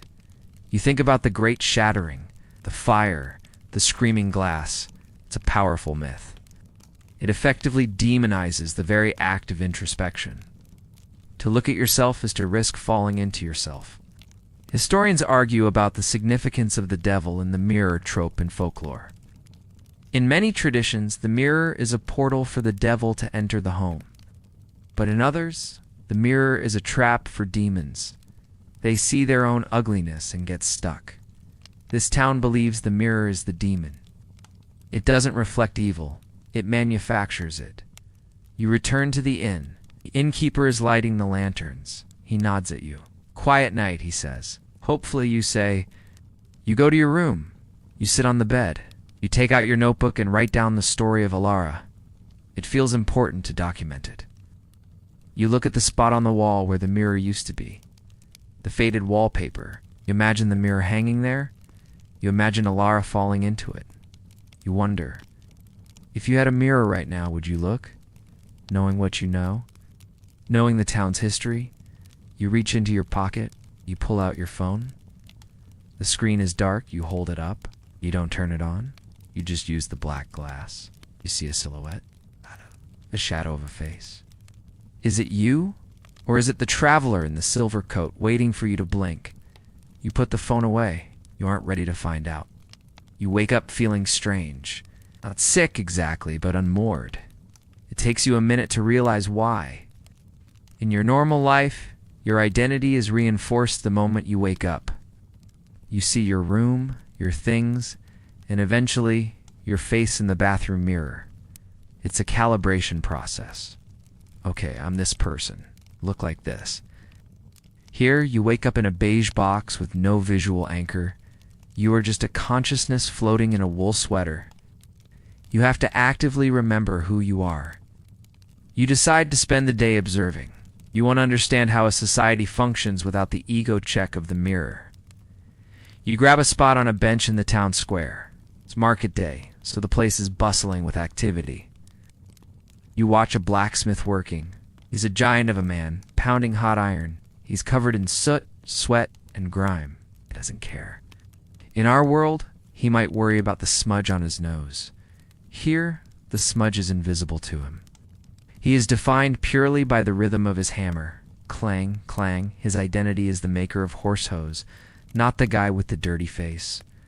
You see a group of young women gathered around a fabric stall. They are choosing ribbons, but they don't hold the ribbons up to their faces to see if the color matches their eyes. They hold the ribbons against their wrists to feel the texture.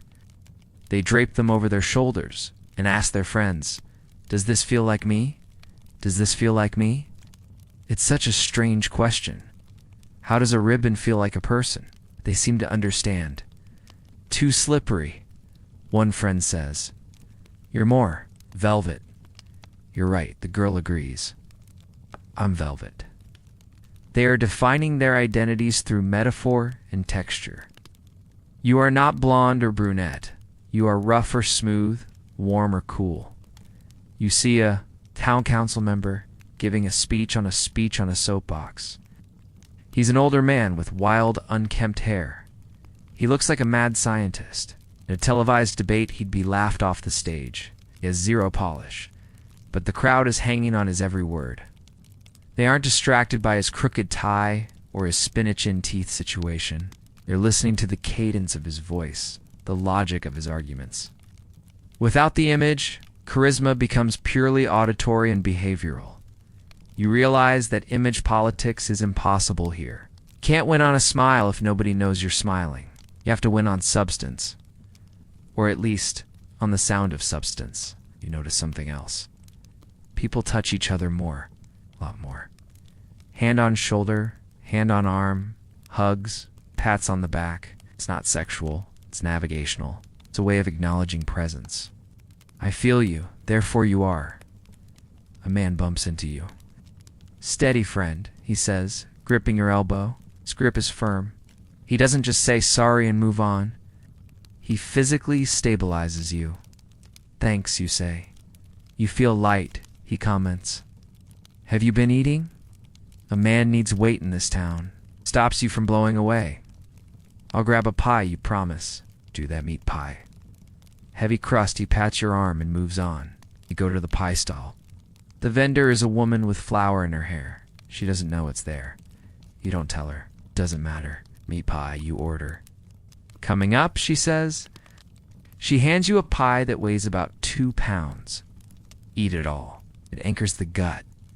You eat the pie. It's delicious. Heavy, savory, real. You feel grounded.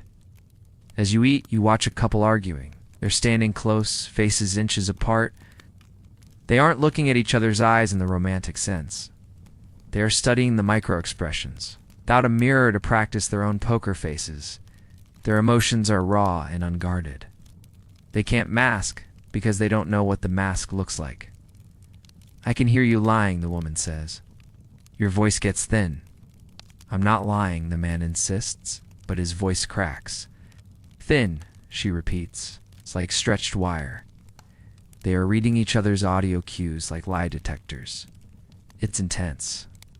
There is nowhere to hide in a conversation here. You finish your pie and wipe your hands on a napkin. You feel a sudden urge to check your teeth. You run your tongue over them. Feels clean. But is it? We'll never know. You just have to have faith in your own oral hygiene. You walk past the school again. The children are outside for recess. They are playing a game called shadow tag, but instead of tagging the body, they have to step on the shadow. Got your shade, a boy yells, stomping on a girl's shadow. No fair. The sun moved, she protests. They are obsessed with the projection of the self rather than the reflection. The shadow is safe. The shadow is Matt. The shadow is the approved avatar of the soul. You see a little boy sitting alone, drawing in the dirt with a stick. You walk over. What you drawing? He looks up. Me. You look at the dirt. It's a stick figure. Circle for a head, lines for limbs. That's you? That's my shape, he says. I don't know my face, but I know my shape. Do you want to know your face? He shakes his head vigorously. No. Faces change. Shapes stay. Faces stay too. You argue gently. No, he says with the certainty of a child. Grandma's face went away when she died, but her shape is still in the chair. 8. The cushion remembers her shape. It's a haunting thought. The cushion remembers the shape. The indentation of a life. You walk away feeling a lump in your throat. This town has a completely different metaphysics of existence. We believe in the image. They believe in the impression. We leave photos. They leave dents. You head toward the House of Texture. It's a community center of sorts. You heard about it from the waitress. It's a place where people go to feel art. Inside, it's dim. The walls are covered in different materials: velvet, silk, rough stone, polished wood, matte polished, of course, fur, feathers. People are walking around, running their hands over the walls. Their eyes are closed. They look like they are in a trance. You try it. You close your eyes and touch a panel of rough bark. It feels ancient. You touch a panel of cool, smooth silk. It feels like water without the wetness. Nice, isn't it? A voice whispers. You open your eyes. It's a young man. He's blind. Actually blind. You're a tourist, he says. I could smell the detergent on your clothes. It's not local soap. Guilty, you say. You rely on your eyes too much, he says. You look at the wall and say it's brown. I touch the wall and say it's oak. It's old, it's thirsty. It's thirsty what gets thirsty, it needs oil. You can feel the dryness. He takes your hand and places it on the wood. Feel that? The grain is raised. It's asking for moisture. You feel it. He's right. It feels parched. We see with our fingers here, he says. We see deeper. You spend an hour in the House of Texture. You learn to distinguish between 3 types of wool. You learn that cold stone feels different from cool metal. You start to understand the sensory richness of this place. They haven't lost a sense. They've reallocated the bandwidth. When you leave, the sun is lower. The shadows are stretching. You feel more present in your body than you have in years. You aren't just a floating head looking at screens.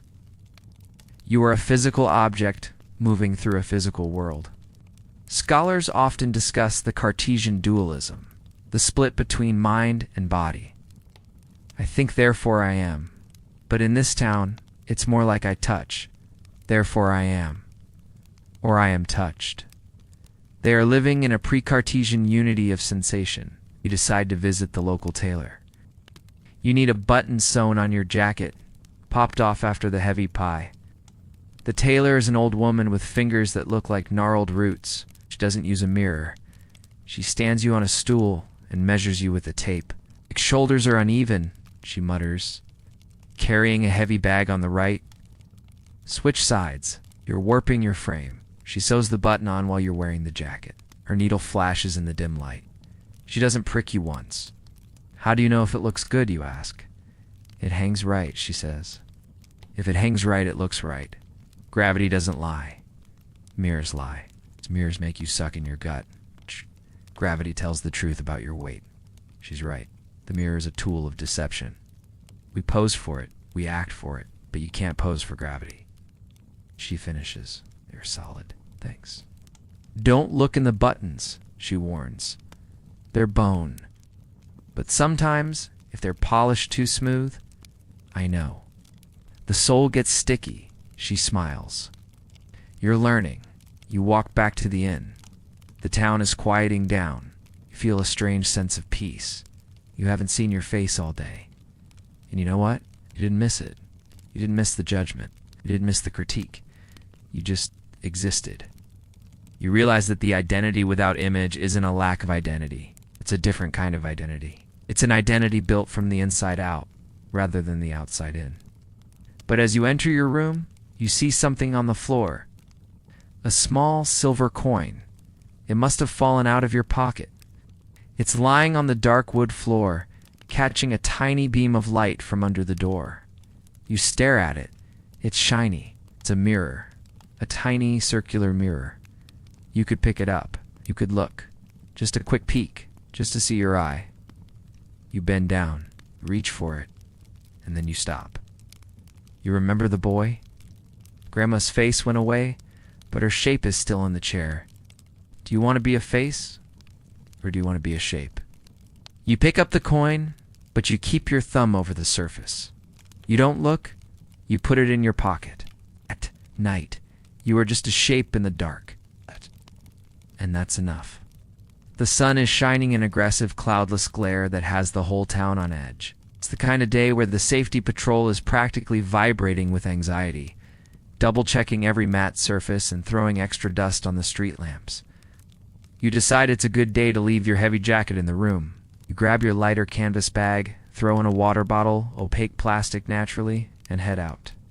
You're feeling confident. You've navigated the social norms, you've eaten the heavy pie, you've even learned to navigate by texture. You feel like you're blending in. You're practically a local. Big mistake. You're walking through the central market, which is crowded. It's trade day, where farmers from the outlying valleys come in to sell wool and root vegetables. The noise is a low hum of haggling and the clatter of wooden carts. You're weaving through the crowd, careful not to bump anyone too hard. When it happens, your bag has a buckle, silver buckle. You thought it was dull. You thought it was brushed, nickel. No. But the sun hits it at the precise angle of Duma, 45-degree strike from the midday star. Flash. A beam of pure, concentrated sunlight shoots off your hip. It's like a laser. It cuts through the dusty air of the market and hits a crate of chickens. The chickens panic. They squawk and flap, terrified by the sudden lance of light. But that's not the problem. The problem is the beam sweeps across the face of a merchant. He screams. It's not a scream of pain. It's a scream of existential violation. Throws his hands up, covering his eyes, and drops to his knees. I saw it. I saw the burning eye. He wails. The market goes silent. Dead silent. Everyone turns to look at him, and then, slowly, they turn to look at the source of the light. You look down at your hip. The buckle is gleaming. Innocently, brightly, devastatingly gleaming. He's armed. Someone shouts. Reflector.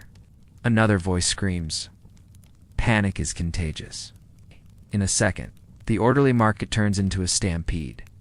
People aren't running away from you. They are running away from the angle of you. They are diving behind carts, ducking into doorways, shielding their children's faces with their cloaks. It looks like a bomb scare, but the bomb is a piece of metal the size of a matchbook. Cover it.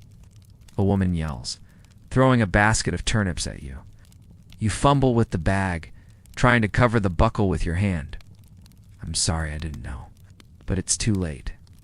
The beam dances wildly as you move, slashing across the cobblestones, hitting a wall, flashing briefly in a shop window.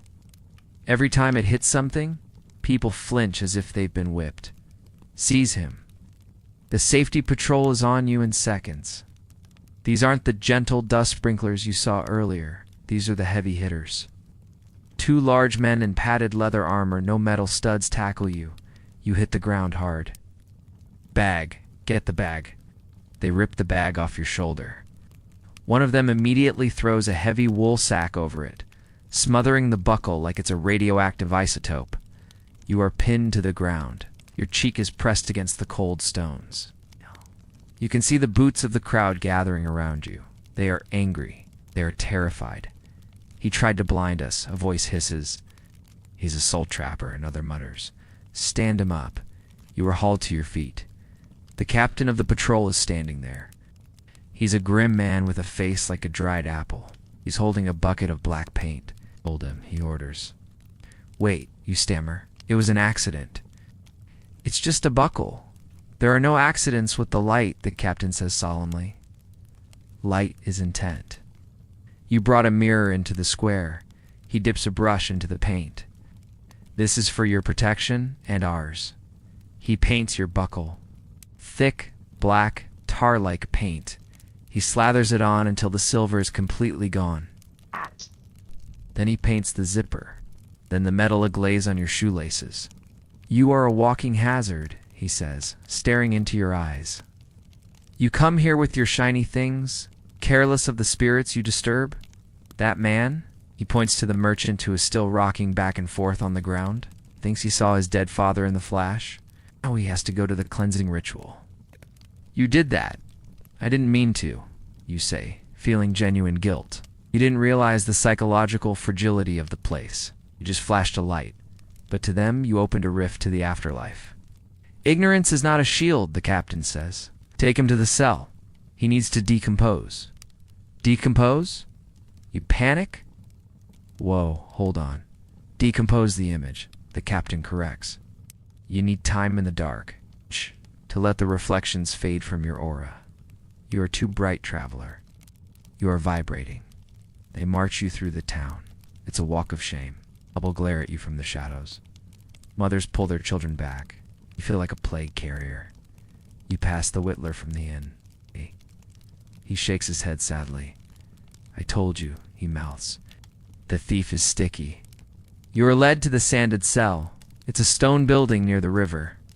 The door is heavy wood, reinforced with iron bands that have been rusted to a dull orange. They push you inside. Cool off, the captain says. We'll review your case when the sun goes down. The door slams shut. The lock clicks. You are in prison. The cell is small, but not uncomfortable. The walls are rough stone. The floor is covered in sand-deep, soft sand. It muffles your footsteps. There is a wooden bench, a wooden bucket and a small window high up, covered with a thick burlap curtain. It is the dimmest place you have ever been. You sit on the bench. You touch your hip. The paint is still wet and sticky. You smell like tar. You sit there for what feels like hours. The silence is profound. The sand absorbs sound just like it absorbs light. You start to understand why they call it decomposing. In this sensory vacuum, your mind starts to unspool. You think about the buckle. It was such a small thing. In the real world, a flash of sunlight is annoying at best. Here it's a weapon. It's a reminder that reality is subjective. The danger wasn't the light. The danger was the interpretation of the light. Historians often talk about the panic of 1000 AD, where people across Europe were terrified the world would end at the millennium. They saw omens and everything: a comet, a two-headed calf, a reflection in a sword. Fear writes the script, and the eyes just act it out. This town is living in a permanent Y2K panic, but for mirrors. You hear a noise, a scratching. Hey, a voice whispers. It's coming from the next cell. There's a small gap in the stones near the floor. Hey, you whisper back. What are you in for? The voice asks. It sounds young. Silver buckle, you say. Flash the market. Oof, the voice says. High treason. I'm in for polishing a spoon. Seriously? I just wanted to see my teeth, the voice says. I had something stuck. I rubbed the spoon on my sleeve. My mom saw me. She turned me in. Your own mom? She loves me, the prisoner says earnestly. She didn't want me to lose my soul to a piece of cutlery. It was an act of love. That's twisted, you say. Is it? The prisoner asks. Or is it caring? In your world, do people stop you from hurting yourself? Or do they just watch and film it? Touche spoon polisher. Touche, what's your name, you ask? Kale, he says. What's yours? You're the outsider, Kale says. The one with the glass phone. Is it true? Can you really see the whole world in it? Yeah, you can see anything. Can you see? Yesterday. What? Can you see things that already happened? I mean, yeah, photos, videos. There is a long silence. It sounds like a curse. Kale whispers. To be haunted by moments that are gone? Here, once a moment is gone, it's gone. We let it go. We don't trap it in glass. You think about your camera roll, the thousands of photos of meals, sunsets, selfies. Are you trapping moments? Are you hoarding them because you're afraid to let them pass? Maybe you're right, you admit. I know I am, Kale says. But I still wanted to see my teeth. You'd laugh. Feels good to laugh in the dark. Suddenly, the slot in your door slides open. Tray of food is pushed through. Eat a guard grunts. Trial at moonrise. The food is bread and water. But the water is in a wooden cup with a lid. Even in prison, they don't trust you with a liquid surface. You eat the bread. It's dry. You drink the water. It's warm. You lie back on the bench. You close your eyes. In the darkness, you start to see shapes. Phosphenes. The natural light show of the brain. You watch the swirling colors. They are the only reflections allowed here, eternal ones. You drift off into a light doze, dreaming of a world made entirely of chrome, where every surface screams your name. You wake up to the sound of the door opening. The captain is back, Timmy says. The tribunal is waiting. You stand up. You brush the sand off your pants. Do I get a lawyer? You joke. You get a lantern, he says, handing you a hooded lantern that gives off about as much light as a dying firefly. They lead you out of the cell, through the quiet streets, toward the town hall. The air is cool. The moon is hidden behind clouds, probably by design, or maybe the weather just cooperates with the town's neurosis. You arrive at the hall. It's a cavernous room lit by those same frosted lanterns. At the far end, 5 elders sit behind a high wooden table. The table is covered in black cloth. They look like judges from the Salem witch trials, but with more comfortable sweaters. Step forward, the head magistrate says. He's a man with a beard so long it disappears under the table. You step into the circle of dim light. You stand accused of refractive recklessness. The magistrate intones, creating a flash event, endangering the spiritual integrity of the marketplace. How do you plead? It was an accident, you say. I plead. Clumsy. Clumsiness is a sin when the soul is at stake, the magistrate says. But you are an outsider. You do not know the weight of the look. He leans forward. We have a choice for you. You can be banished, escorted to the border tonight and told never to return, or, you ask. Or you can undergo the rite of dulling, he says. We will sand your buttons. We will paint your glass. We will strip the shine from every object in your possession. And you will stay and work the paddles at the well for a week. To understand the labor of safety, you look at the elders. You look at the grim faces of the patrol. You think about Kale in his cell, polishing a spoon just to see his teeth. You think about the waitress with the scar she loves. I'll take the work, you say. I want to understand. The magistrate nods slowly. A wise choice, or a foolish one. We shall see. Take his bag, he orders. Bring the sandpaper. They take your bag. They take your phone. They take your watch. You watch as they take a piece of fine grit sandpaper and rub the face of your watch until the glass is cloudy and opaque. You can still see the hands moving ghost-like underneath, but you can no longer see your face in the crystal. It hurts a little.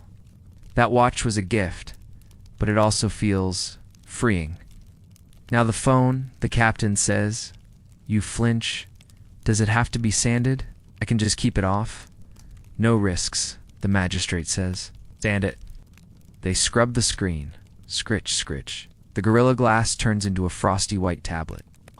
The phone is ruined as a display, but maybe it still works as a paperweight. Done, the captain says, handing you back your frosted gadgets. Welcome to the mat world, the magistrate says. Report to the well at dawn. You walk out of the hall, holding your ruined phone. You run your thumb over the rough glass. It feels like a stone. You look up at the sky. The clouds are breaking. A single star shines through. You look for a puddle to see its reflection. There are none. The safety patrol has swept them all away. You are safe. You are blind. You are home. The next morning, you report to the well.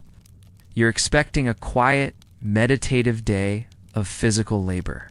Chop wood, carry water, Zen style, enlightenment. Instead, you get blisters. The well is a beast. The paddles are heavy, and the oxen are only doing half the work. Your job is to man the secondary agitation lever, a giant wooden handle that adds erratic rhythm to the churn. It's back-breaking work. You push, you pull, the water froths. The noise is deafening. But as you work, you start to notice the rhythm of the crew. They work in silence, but there's a deep, non-verbal communication. A nod means pull harder. A grunt means switch sides. A tap on the shoulder means water break. You're working next to a guy named Silas. He's huge, with arms like tree trunks and a face that looks like it was carved out of granite. He doesn't look at you. He looks at the water. Always the water. He hates it. You can see the aggression in the way he attacks the lever. He's punishing the liquid for trying to be still. You're fighting it. He rumbles during a break, wiping sweat with a rough cloth. I thought that was the point. You pant. No, you're fighting the weight. Don't fight the weight. Fight the calm. He gestures to the swirling vortex. You have to hate the stillness. If you don't hate it, you'll get tired. If you hate it, you can go all day. Why do you hate it? You ask. He spits on the ground. My brother, he was a diver for the band. He went down to fix a grate. Said the water at the bottom was so clear you could see the stars at noon. He never came up. We found him floating, smiling, eyes open. Looking at nothing, the rapture of the deep, you murmur. It's a real thing, nitrogen narcosis. But here, it's spiritual. He saw something, Silas says darkly. Something that looked better than us. And make sure nobody else sees it. He grabs the lever again. Thunk. You work until your muscles scream. By noon, your hands are raw, despite the gloves. You're exhausted, but your mind is strangely clear. The physical exertion has burned away the anxiety. You aren't worried about how you look. You're worried about whether your lats are going to snap. At lunch, you sit with the crew. They share their food, dense bread, salty cheese, dried fruit. They treat you with a new respect. You aren't the tourist with the shiny buckle anymore. You're the guy on the lever. You're sweating with them. You handled the surge well, one of the women says. She's the gear greaser you met earlier. Thanks. I think my back is permanently shaped like a question mark now. You joke. She laughs.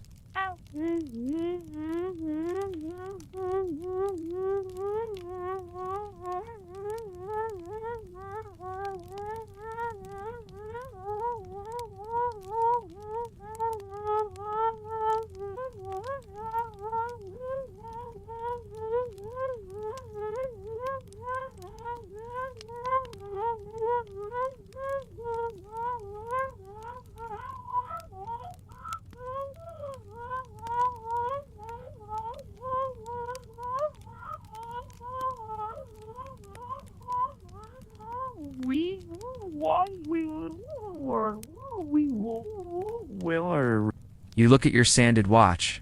Can't read the time, but the position of the sun tells you it's past noon. How long do we go?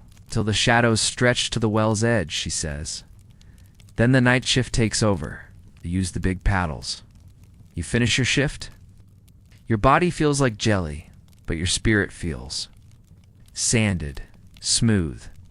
You walk back to the inn, dragging your feet. You pass the sanded cell again. You stop. You crouch down near the ventilation crack.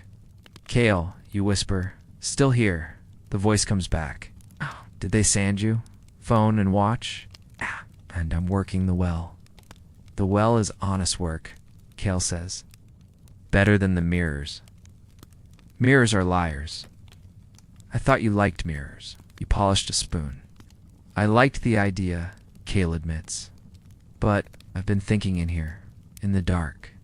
Maybe my mom was right. I was looking for something that wasn't there. I wanted to see a hero. But the spoon just showed me a kid with spinach in his teeth. It was disappointing. Reality usually is, you say. Maybe that's why we hide it, Kale muses, to keep the magic. If I can't see myself, I can be anything. You say goodbye to the philosopher prisoner and head to the inn. You need a bath. A real bath. But of course the inn only has the ripple tubs. Tubs with jets of air that keep the water moving. It's like a jacuzzi, but less relaxing and more anti-reflective turbulence. You sink into the churning water. It feels good on your sore muscles. You close your eyes. For a moment, you forget where you are. You're just a body in warm water. But then, the air jets stop. Power failure? Or a glitch? The water starts to settle.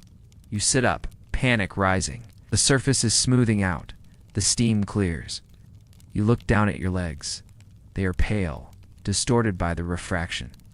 But then the water goes glass still, and you see your face.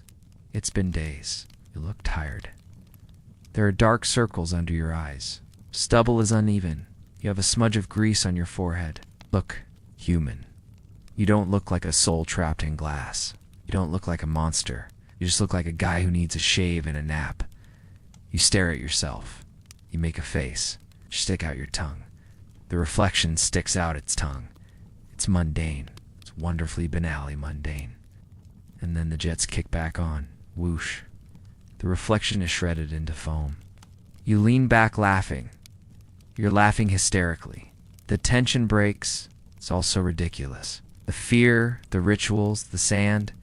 It's all to hide this scruffy, tired face. They aren't afraid of monsters. They're afraid of mediocrity. They're afraid that if they see themselves, they'll realize they are just. People, not tragic heroes, not cursed souls, just people. You dry off and get dressed. You feel lighter. You know the secret now. The monster in the mirror is just the ego. And it's not scary, it's just kind of boring. You go downstairs for dinner. The common room is full. People are eating, talking, touching. You look at them with new eyes. You see the fear? Yes. But you also see the community built around it. They have traded the individual self for the collective comfort. It's a trade-off. We have the self, but we are lonely. Have the tribe, but they are blind. Who is better off? Historians argue about the panopticon, the prison design, where one guard can watch all prisoners. Oh. So the prisoners behave as if they are always being watched. This town is a reverse panopticon. Nobody can watch anyone reflectively, so everyone behaves as if they are never watched. They are uninhibited in their movements, honest in their expressions.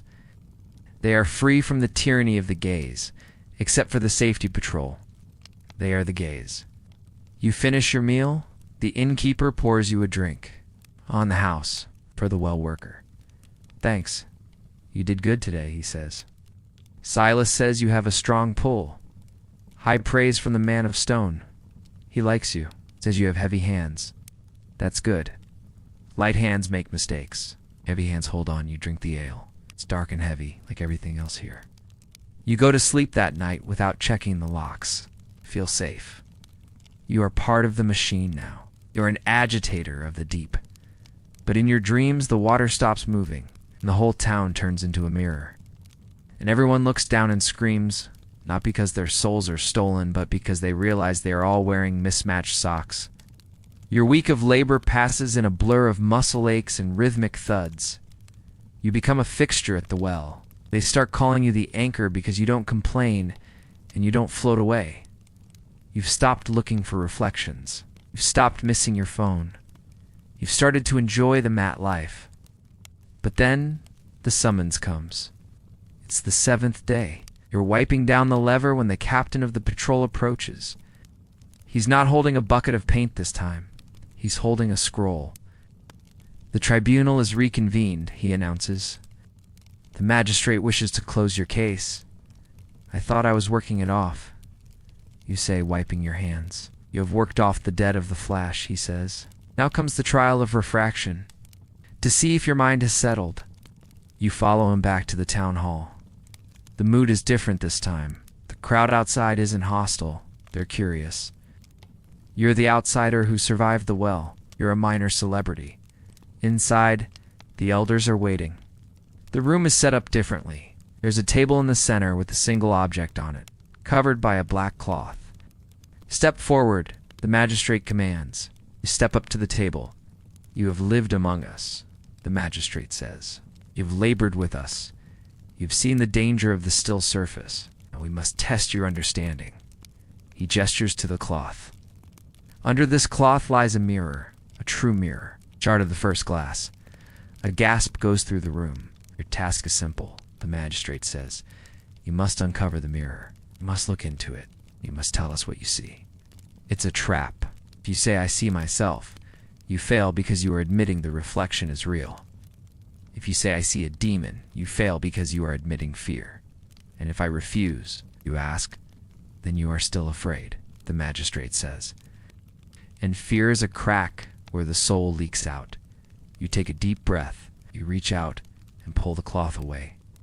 It is a mirror. It's an old silver-backed Venetian mirror, cracked in the corner but devastatingly clear.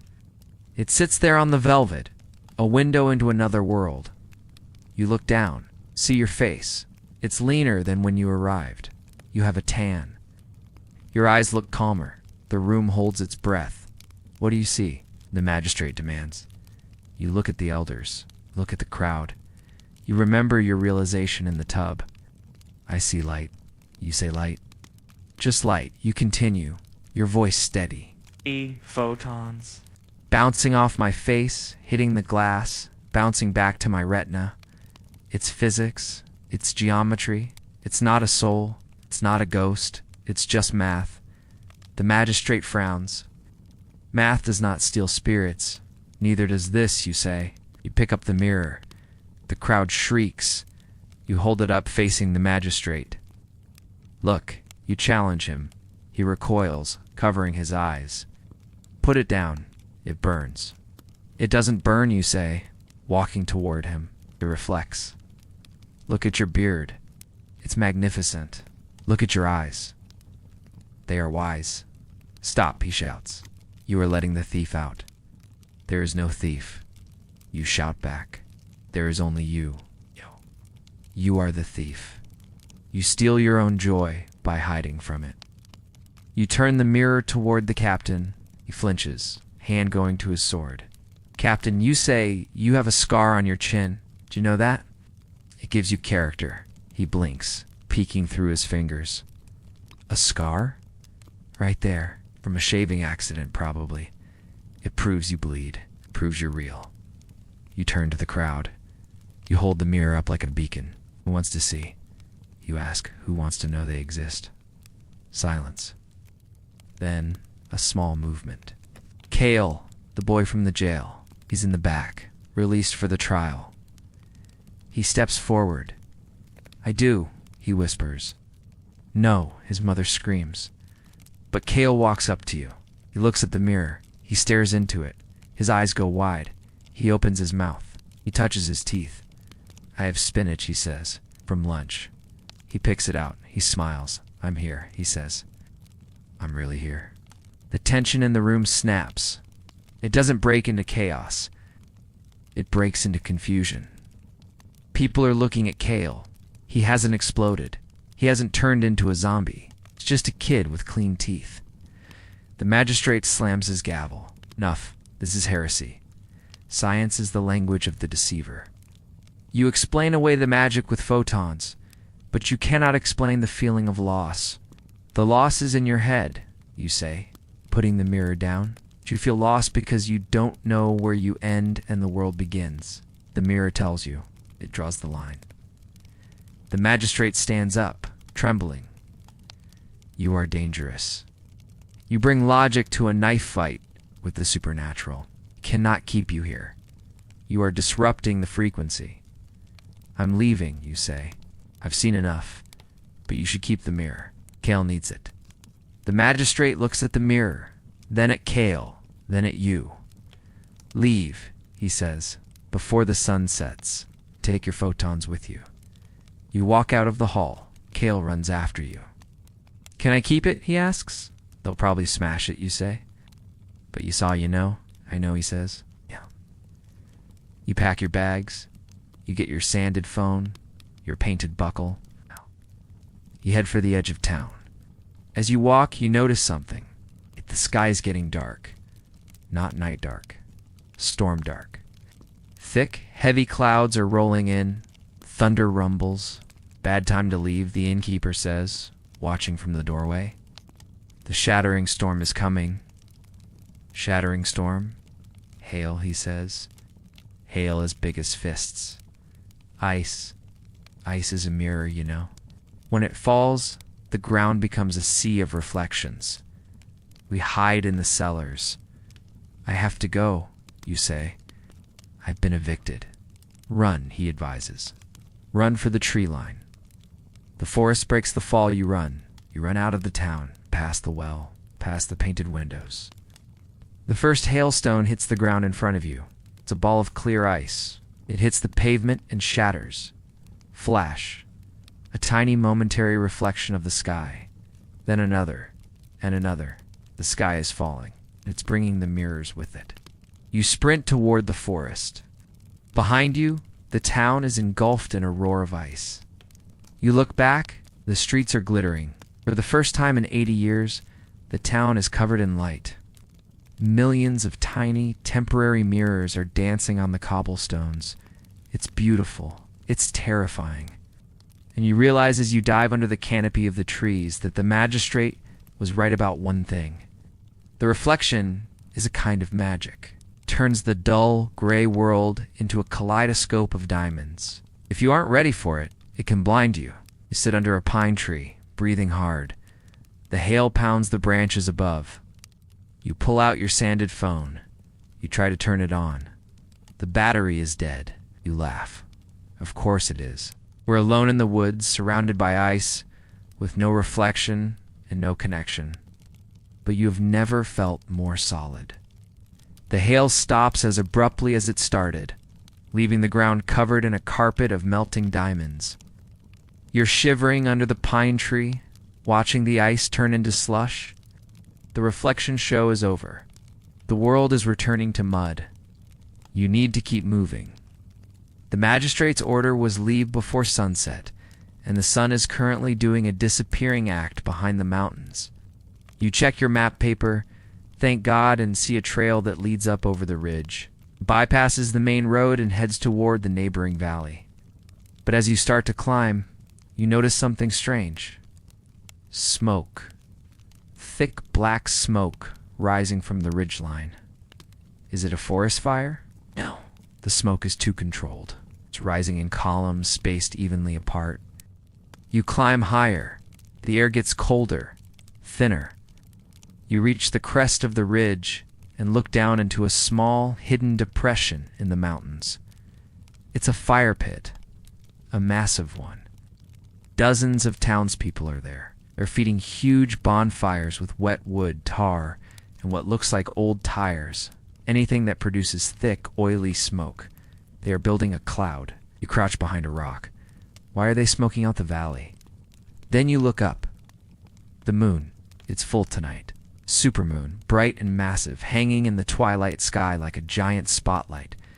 And below, in the depression, lies a series of shallow pools. Rainwater collection? No, they look like rice paddies. The townspeople are frantically trying to cover the pools with smoke. They are waving blankets, using bellows, trying to create an artificial ceiling to block the moon's reflection. More tar, a man yells. It's the captain. The angle is shifting. It's going to hit the south pool. They dump a barrel of tar onto the fire. A plume of black smoke erupts, blotting out the sky. This is the burning of the moon's reflection. It's an industrial-scale operation to prevent the moon from seeing its own face in the water. It's madness. It's magnificent madness. You watch as they battle the celestial mechanics. The moon moves, they move the fires. It's a dance of shadow and light. They are literally trying to censor the sky. But the wind is picking up. It swirls the smoke, creating gaps.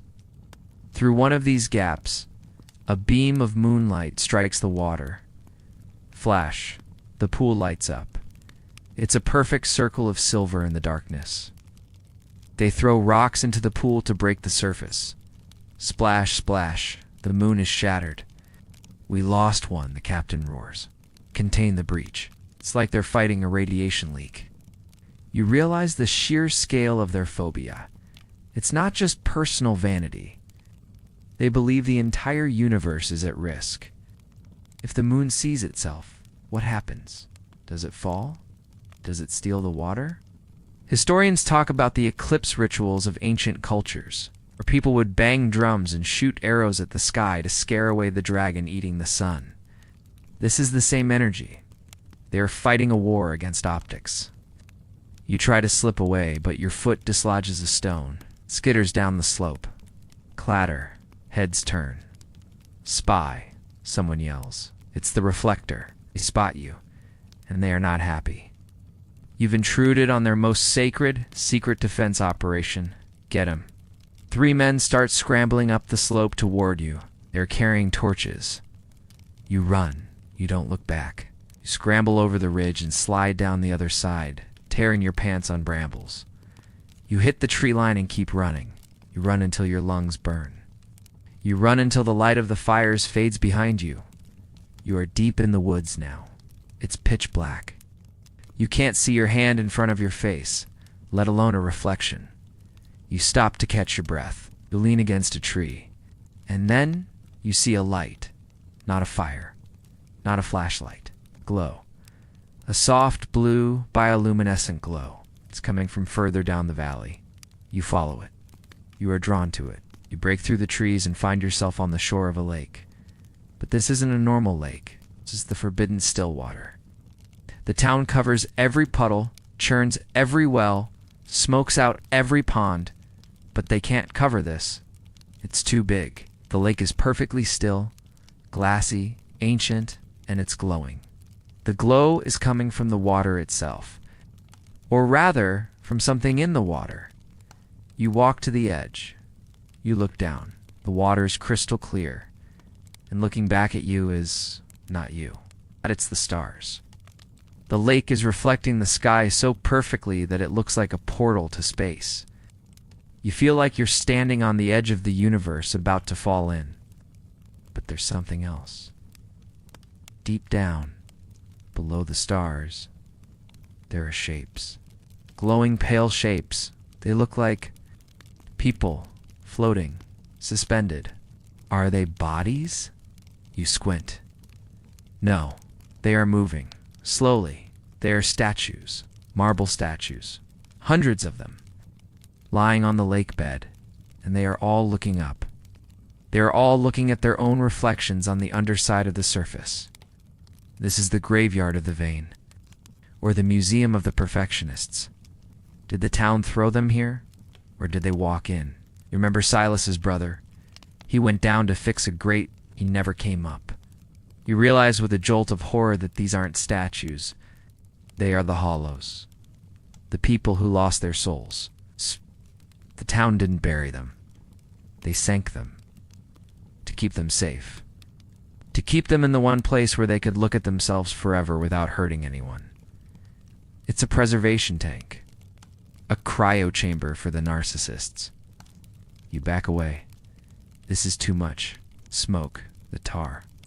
The fear was all to hide this. The town isn't protecting the living. It's hiding the evidence of the dead. Turn to run, but you bump into something solid. You found it, a voice says. It's the magistrate. He's standing there, holding a lantern. He looks tired, old. I tried to warn you, he says. I tried to scare you away. What is this? We whisper the archive, he says. We don't destroy the victims. We keep them. The water preserves them. The cold preserves them. They're alive, in a way, he says. Their bodies are there, but their minds are in the surface. They are the reflection now. He holds the lantern out over the water. The light catches the face of a statue near the surface. It's a young woman. She looks peaceful, beautiful. My daughter, the magistrate whispers Alara. No, Ilara was the first. This is Mara. She looked. She couldn't stop looking, so we brought her here, where she can look forever. He turns to you.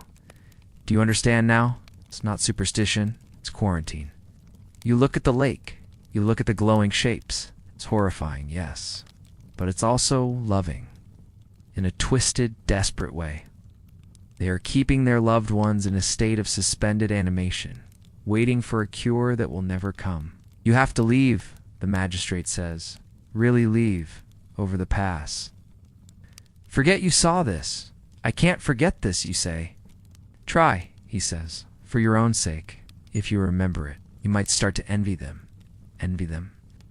Look at them, he says softly. They are perfect. They never age. They never worry. They just are. He's right. There is a seductive peace to it. To just be an image. To be done with the messy business of living. Go, he commands. You turn and walk away. You climb the path away from the lake. You don't look back. But as you climb, you hear it again. It's a sound you heard in the ruins. The singing. It's coming from the lake. A low, hummed chorus. We are here. We are whole. We are beautiful. You put your hands over your ears and run. You stumble away from the glowing lake, your breath coming in ragged gasps. The singing fades, but the image of those submerged figures, Mara, Alar, the others, is burned into your retinas. You scramble up a deer trail. Putting distance between yourself and the archive, the magistrate lets you go. You get the feeling that was a one-time offer. You reach a higher plateau. The air here is thin and crisp. The moon is still high, indifferent to the smoke screens below. You need to find the pass. You need to get back to a world where mirrors are just glass and narcissism is just a personality flaw, not a terminal condition. But the geography is confusing. The map you have is a tourist brochure, not a topographical survey. You take a wrong turn. Instead of heading over the pass, you find yourself descending into a narrow canyon. It's quiet here. The wind is cut off by the high rock walls. A stream runs through the center of the canyon, and the stream is weird. It's not flowing like water. It's flowing like syrup. It's thick, slow. You get closer. The stream isn't water. It's mercury, or something like it, silvery, metallic sludge. This must be the runoff from the old mines. The town mentioned deep glass and ancient industry. This is the toxic legacy. But because it's heavy metal, the surface is incredibly stable. It's a natural mirror of terrifying perfection. It flows smoothly over rocks without breaking. It reflects the canyon walls with absolute fidelity. You walk along the bank, fascinated despite yourself. The forbidden Stillwater was a grave. This is a hazard. See footprints in the mud next to the stream? Fresh ones. Someone else is down here. You follow the tracks. They lead to a small cave opening at the base of the cliff. There's a faint light inside. You peek in.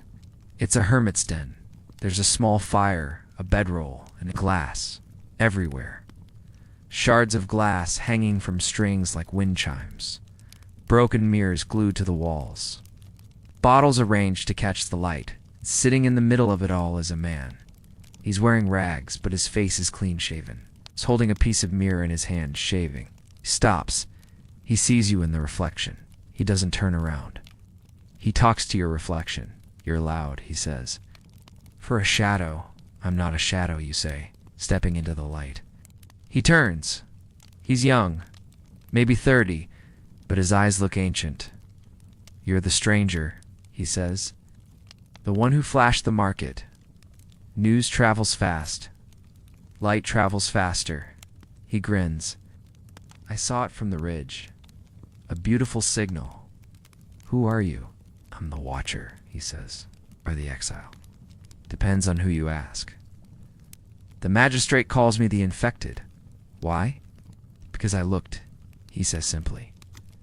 I looked into the deep glass, and I didn't fall in. I came back out. He gestures for you to sit. You hesitate, then sit on a rock near the entrance. You saw the lake, he states. It's not a question. It's the statues. They aren't statues, he says. They are crystallizes. What? They are changing, he explains. The water changes them. It takes the carbon and turns it into crystal. Diamond, they are becoming living gems. The town thinks they are dead, but they are just hardening to something permanent. Why would anyone want that? Why do we take photos? He counters. To freeze time. To stop the decay. They achieved it. They are immortal. It's beautiful forever. No wrinkles. No pain. It's just light. He picks up a shard of glass and holds it up to the firelight. The town is afraid of the change. They love the rot, love the mud, the wool, the wood, things that die. They think death is what makes us human, isn't it? You ask. Maybe he muses. But what if we could be more? What if we could be reflective? He offers you the shard. Look, he says, really look. Don't look at your face. Look through your face. Look at the geometry of your eye. It's a spiral of the iris. It's a galaxy. You take the shard. You look. You see your eye. You focus on the pupil. It's a black hole in the center. See it? He whispers. And for a second you do. You see the depth, the infinity. It's dizzying. It's like looking over the edge of a cliff. You pull back. You hand the shard back. It's just an eye, you say, your voice shaking. For now, he smiles, but you felt the pull, the gravity. He stands up. You want to leave? I can show you the way. The pass is blocked by the smoke crew. You have to go through the crystal caves. Crystal caves? The old mines, where they found the first glass? It leads under the mountain. Is it safe? He laughs, a dry, brittle sound. Safe? No. It's the most dangerous place on Earth. It's a hall of mirrors made by geology. If you panic, you'll never find your way out. You'll be chasing your own reflection until you starve. But he adds, if you know who you are, if you are solid, you can walk right through. The reflections only trap the hollow. How do I know if I'm solid? You worked the well, he says. You hated the calm. That's a good sign. It keeps you heavy. It leads you to the back of the cave. There is a fissure in the rock. A draft of cold air comes out. Go, he says. Keep your head down. Don't look at the walls. Look at your feet. Follow the dust. You're not coming? I belong here, he says, stroking a piece of mirror. I'm waiting for the chrysalis to open. You step into the fissure. The darkness swallows you. The crystal caves are exactly as advertised. The walls are lined with massive formations of selenite and quartz. They are naturally reflective. Even in the dim light of your sanded phone, which you use as a weak torch, the walls shimmer. You see ghosts of yourself everywhere. Distorted, elongated, fragmented. Don't look at the walls, you tell yourself. Look at the dust. You focus on the ground. Step, step, step. But the cave is tricky. The floor is uneven. You trip, you stumble. Your hand hits the wall to steady yourself. You look up. You are face to face with a massive crystal sheet, and in it you see yourself. But not the tired traveler. You see yourself as a child. It's a memory. A projection. You are 6 years old, wearing a red shirt, crying because you dropped your ice cream. You blink. The image changes. You are 16, getting your driver's license photo taken. You look nervous. You blink. You are 25, laughing at a wedding. The crystal is playing back your life. The time glass Kale talked about. It's mesmerizing. It's your own personal Netflix documentary. Just one more, you whisper. Show me. Her. You think of an ex or a lost relative. The crystal ripples. Face appears, smiling. It's so clear. so real. You reach out. You want to touch the memory? Stop. Silas's voice in your head. Fight the calm. Eat the stillness. This is the trap. The nostalgia trap. The mirror isn't stealing your soul. It's feeding you your own past until you choke on it. You pull your hand back. You close your eyes. It's gone, you say aloud. It's dust. You force yourself to turn away. You focus on the gritty reality of the cave floor. The dirt. The rocks. The things that are here now. You start walking again. Faster. The images on the walls swirl and plead. Look at us. Remember the graduation? Remember the heartbreak? No, you say. I'm busy walking. You march through the gallery of your own history. You ignore the highlight reel. And then you see daylight. A small opening ahead. Real, unfiltered sunlight. You squeeze through the gap.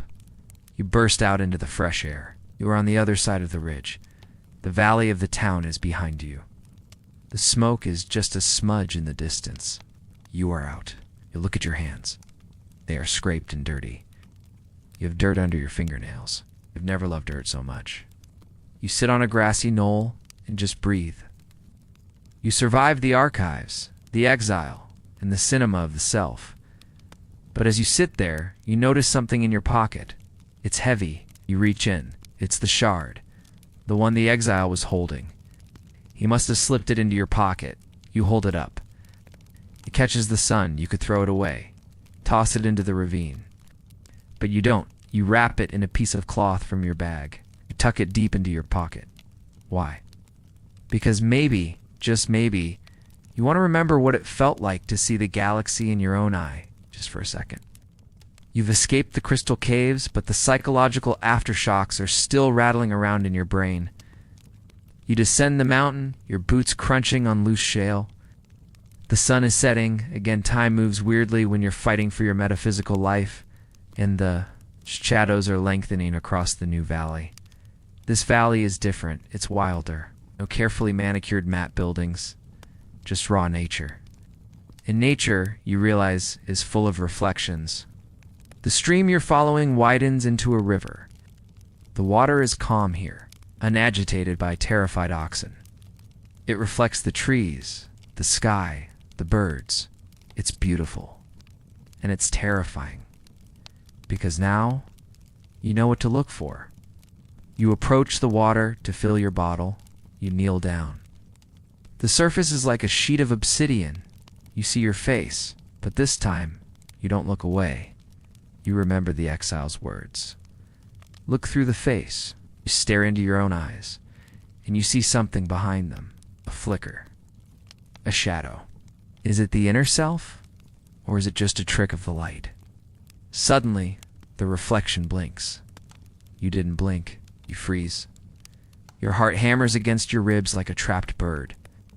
The reflection smiles, slow, cruel smile that you are definitely not making. Hello? The reflection mouths. You scramble back, crab walking away from the water. You hit a tree and scramble up, putting distance between you and the river bank. It's real, you whisper. The monster is real. But is it? Or is this just the final stage of the town's indoctrination? Have you absorbed their psychosis so completely that you are now hallucinating their demons? You need to know. You force yourself to stand up. You walk back to the water. You're shaking. Show me. You command the water. The reflection is back to normal. It mimics your terrified expression perfectly. No rogue blinking, no evil smiles. Just physics, you mutter.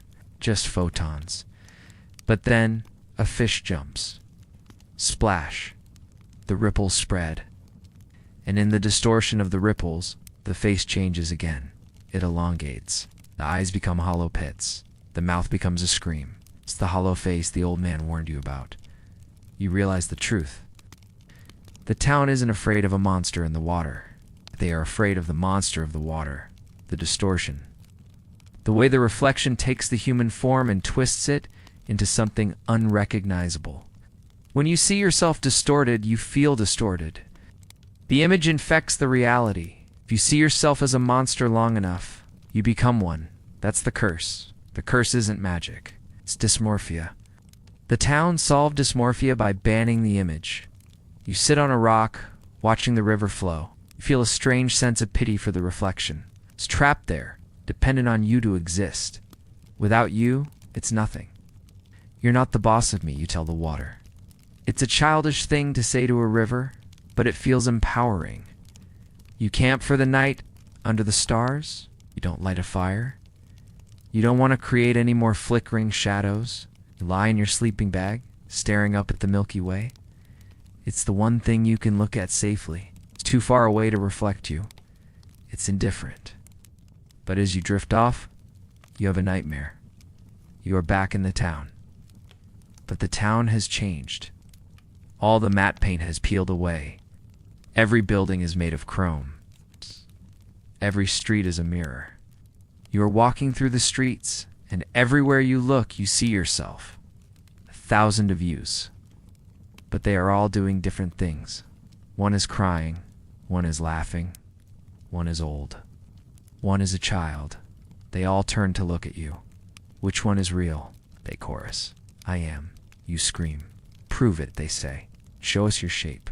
You look down at your body. But you have no body. You are invisible. You are just a point of view. I have no shape. You cry. Then you are the reflection, they say. And they turn their backs on you. You wake up gasping. It's dawn. The birds are singing. You check your hands. Solid. You check your legs. Solid. You are still here. You pack up camp. You have one more obstacle before you leave this cursed region. The Bridge of Eyes. The map shows a bridge crossing the main river gorge. It's the only way out. You hike to the bridge. It's an old stone structure, narrow and high, and lining the sides of the bridge are shields. Hundreds of them. Old, rusted shields. But some are polished. It looks like a memorial or a warning. You step onto the bridge. The wind howls through the gorge. You try to look straight ahead, but the shields are placed at eye level. As you walk, you catch flashes of yourself. Distorted self in a dented shield. Elongated self in a curved shield. Fragmented self in a rusted shield. It's a gauntlet of bad reflections. You feel the panic rising. Am I that ugly? Am I that broken? No. You say it's the metal. It's the rust. You focus on the end of the bridge. On the green grass on the other side, but halfway across, you see something that stops you cold. In the center of the bridge, someone has hung a modern mirror. A perfect, rectangular bathroom mirror. It looks totally out of place, like a glitch in the Matrix. And standing in front of it is a figure. It's the magistrate. Again, how did he get here? Is staring into the mirror. He is weeping. Magistrate. You call out. He doesn't turn. I can't stop. He sobs. I came to destroy it, but I can't look away. You walk up to him. You look into the mirror. You see the magistrate's face. It's wet with tears. Its eyes are red. What do you see, you ask? See my failure? He whispers. I see an old man who scared a whole town because he was afraid of his own vanity. It's not failure, you say gently. It's just a face. A tired face. It's a mask, he says. It's a mask of authority. I wear it so tight I can't breathe. He reaches out to touch the glass. I want to break it, he says. But if I break it, I break me. No, you say. If you break it, you just break the glass. You stay whole. Are you sure? He asks, looking at you in the reflection. I'm sure. I've been broken a dozen times. I'm still here. You pick up a rock from the bridge deck. You hand it to him. Do it, you say. Shatter the myth. He holds the rock. His hand is trembling. He looks at his reflection one last time. Goodbye, old man, he whispers. He smashes the rock into the mirror. Crash. The sound is incredibly loud in the canyon. Shards of glass fly everywhere. They tinkle onto the stone bridge. They fall over the edge into the river below. The magistrate stands there, panting. He looks at the empty frame. "I'm still here," he says, sounding surprised. "Told you." You say. He turns to you. He smiles, a real smile, not a texture smile, a visual smile. "Thank you," he says. "Reflector, just a traveler." You correct him. "Go," he says. "The road is clear. You broke the curse." "Only for you," you say. "The town is still sanding their spoons." "I will go back," he says. "I will tell them. I will tell them the glass breaks, but the soul stretches." He turns and walks back toward the town, a lone figure against the wind. You watch him go. You hope he makes it. You hope he doesn't get sanded by the patrol. You turn and walk the rest of the way across the bridge. You step onto the grass on the other side. You're out of the valley. You see a road sign ahead, a normal metal road sign. Highway 10 to 5 miles. You have never been so happy to see a piece of government infrastructure. You walk toward the highway, toward cars, toward windows, toward a world that is obsessed with image. Yes, but at least knows that a reflection is just a trick of the light. But as you walk, you feel a weight in your pocket. The shard. You take it out. Look at it one last time. You see your eye. You wink. And then you wind up and throw it as hard as you can into the gorge. It spins in the air, flashing in the sun. Flash, flash, flash. It disappears into the river below. Splash, you say. You keep walking. You hit the highway around noon. The transition is jarring. 1 minute you're in a medieval psychodrama. The next you're standing on asphalt, watching a Honda Civic zoom past. The sun glints off the car's windshield, a blinding, aggressive flash that makes you flinch instinctively. You expect a safety patrol to jump out of the bushes and sand the car down, but the Honda just keeps going, the driver oblivious to the metaphysical violation they just committed. You start hitchhiking. It's the classic end-of-adventure move. Need a ride to the nearest city, the nearest airport, the nearest reality. A truck pulls over. It's a massive 18-wheeler with chrome stacks that are polished to a mirror shine. The irony is not lost on you. You climb into the cab. "Where to?" the driver asks. He's wearing mirrored aviator sunglasses. Of course he is. "Anywhere with an airport?" You say. You got it. "Look like you've been through the ringer, kid." "Camping trip gone wrong?" Something like that, you say. "Got lost in the texture," he laughs. "Yeah, nature will chew you up. Want a gum?" You take the gum, you chew. It tastes like synthetic mint and civilization. You look at the side mirror of the truck. It's huge, a West Coast mirror. You can see the road stretching out behind you. You can see the valley shrinking in the distance. You can see yourself. You stare at your reflection. You look different. Not physically. You still have the same nose, the same eyes. But there's a heaviness to your gaze. You aren't scanning for flaws anymore. You aren't checking your hair. You're just acknowledging your presence. "I am here," your eyes say. "I am a solid object in a world of light." "You okay?" the driver asks, glancing at you. You're staring at the mirror like it owes you money. "Just checking if I'm still there," you say. "Well, unless you're a vampire, you should be good," he jokes. He turns on the radio. It's a pop song about love, about seeing yourself in someone else's eyes. You almost laugh. The whole world is obsessed with this metaphor. We can't escape it. You close your eyes and lean back. You think about the magistrate. You think about Kale. You wonder if they're okay. You wonder if the town will change. Probably not. Cultures are stubborn.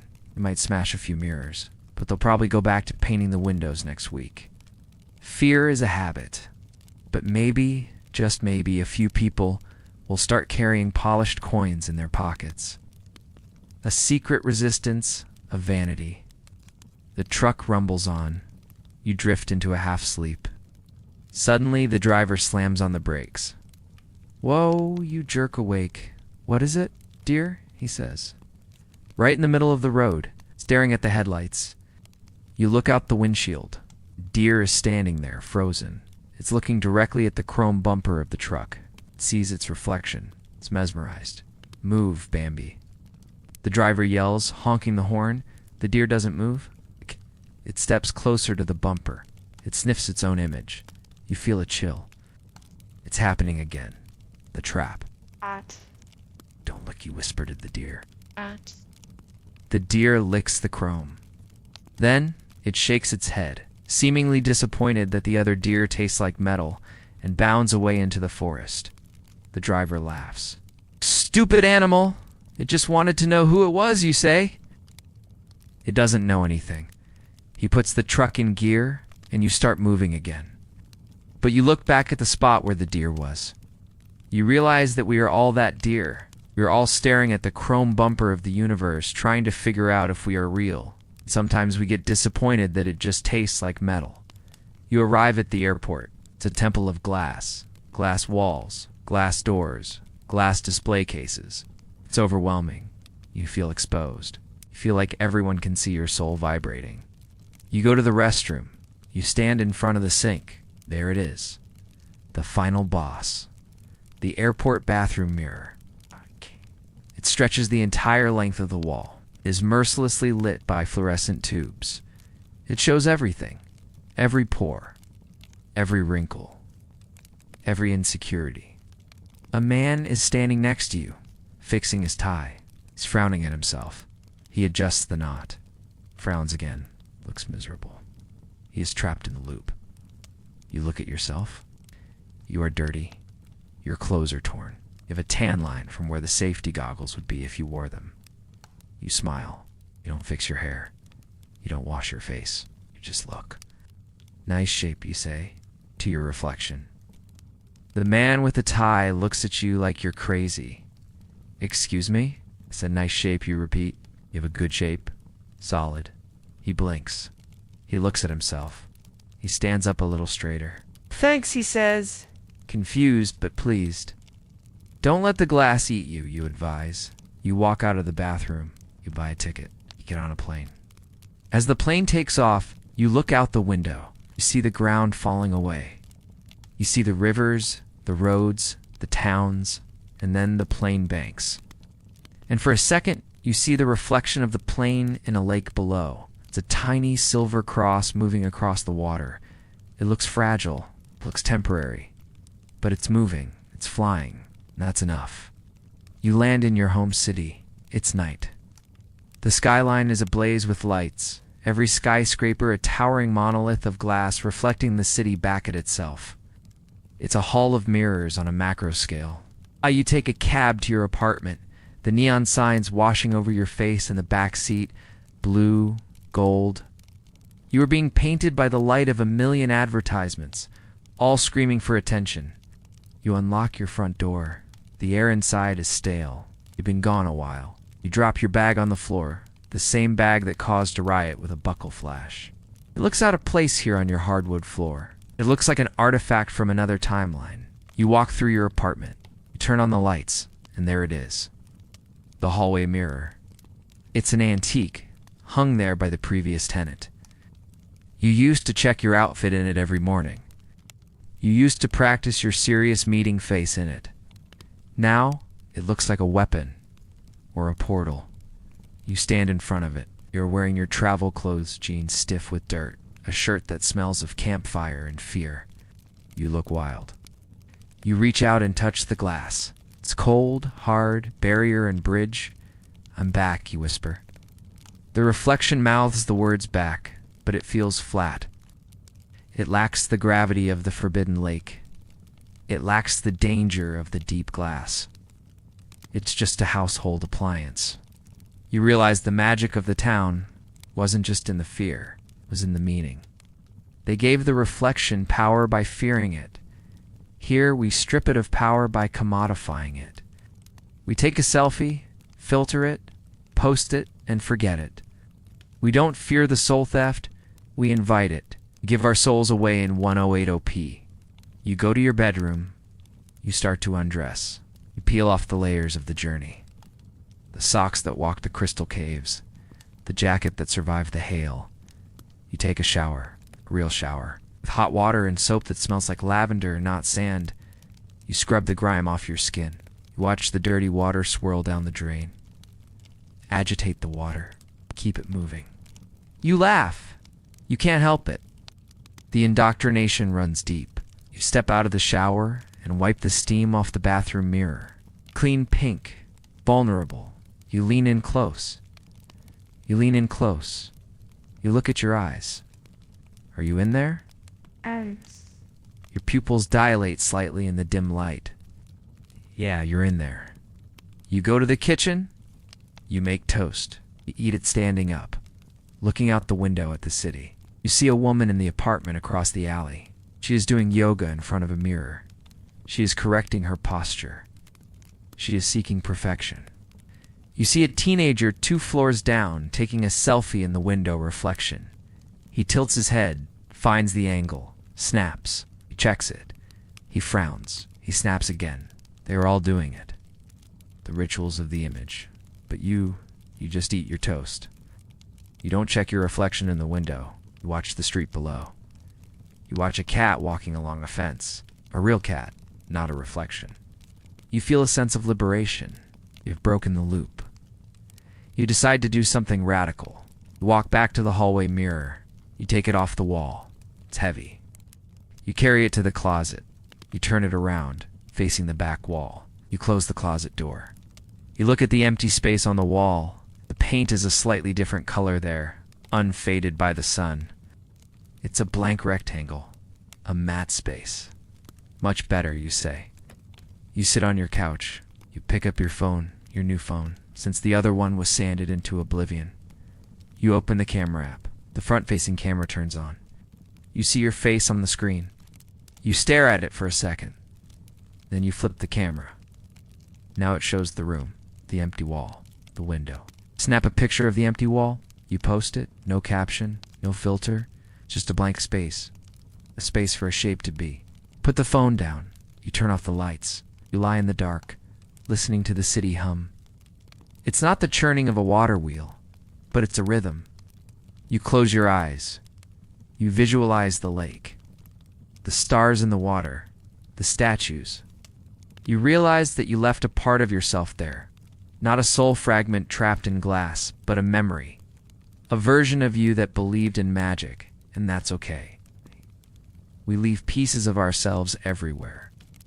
In the places we visit, in the people we meet, we are not singular. We are a mosaic. You are the traveler. You are the anchor. You are the reflector. And right now, you are just a person sleeping in the dark, dreaming of a world where the light is soft, the water is deep, and the mirrors are all turned around, waiting for someone brave enough to turn them back. So here we are at the end of the road. We've walked through the town of blind windows, survived the sanding block, and even tossed a piece of our own vanity into a gorge. We made it back to the land of high-definition screens and 4K insecurities. But hopefully, we brought a little bit of that matte finish back with us. I hope tonight's story made you look at your own reflection a little differently. Maybe next time you pass a shop window, you won't check your hair. You'll just check your stride. We'll focus on the shape you're cutting through the world, rather than the picture the world is taking of you. Because in the end, the mirror can only show you what you've already been. It can't show you where you're going. Only your feet can do that.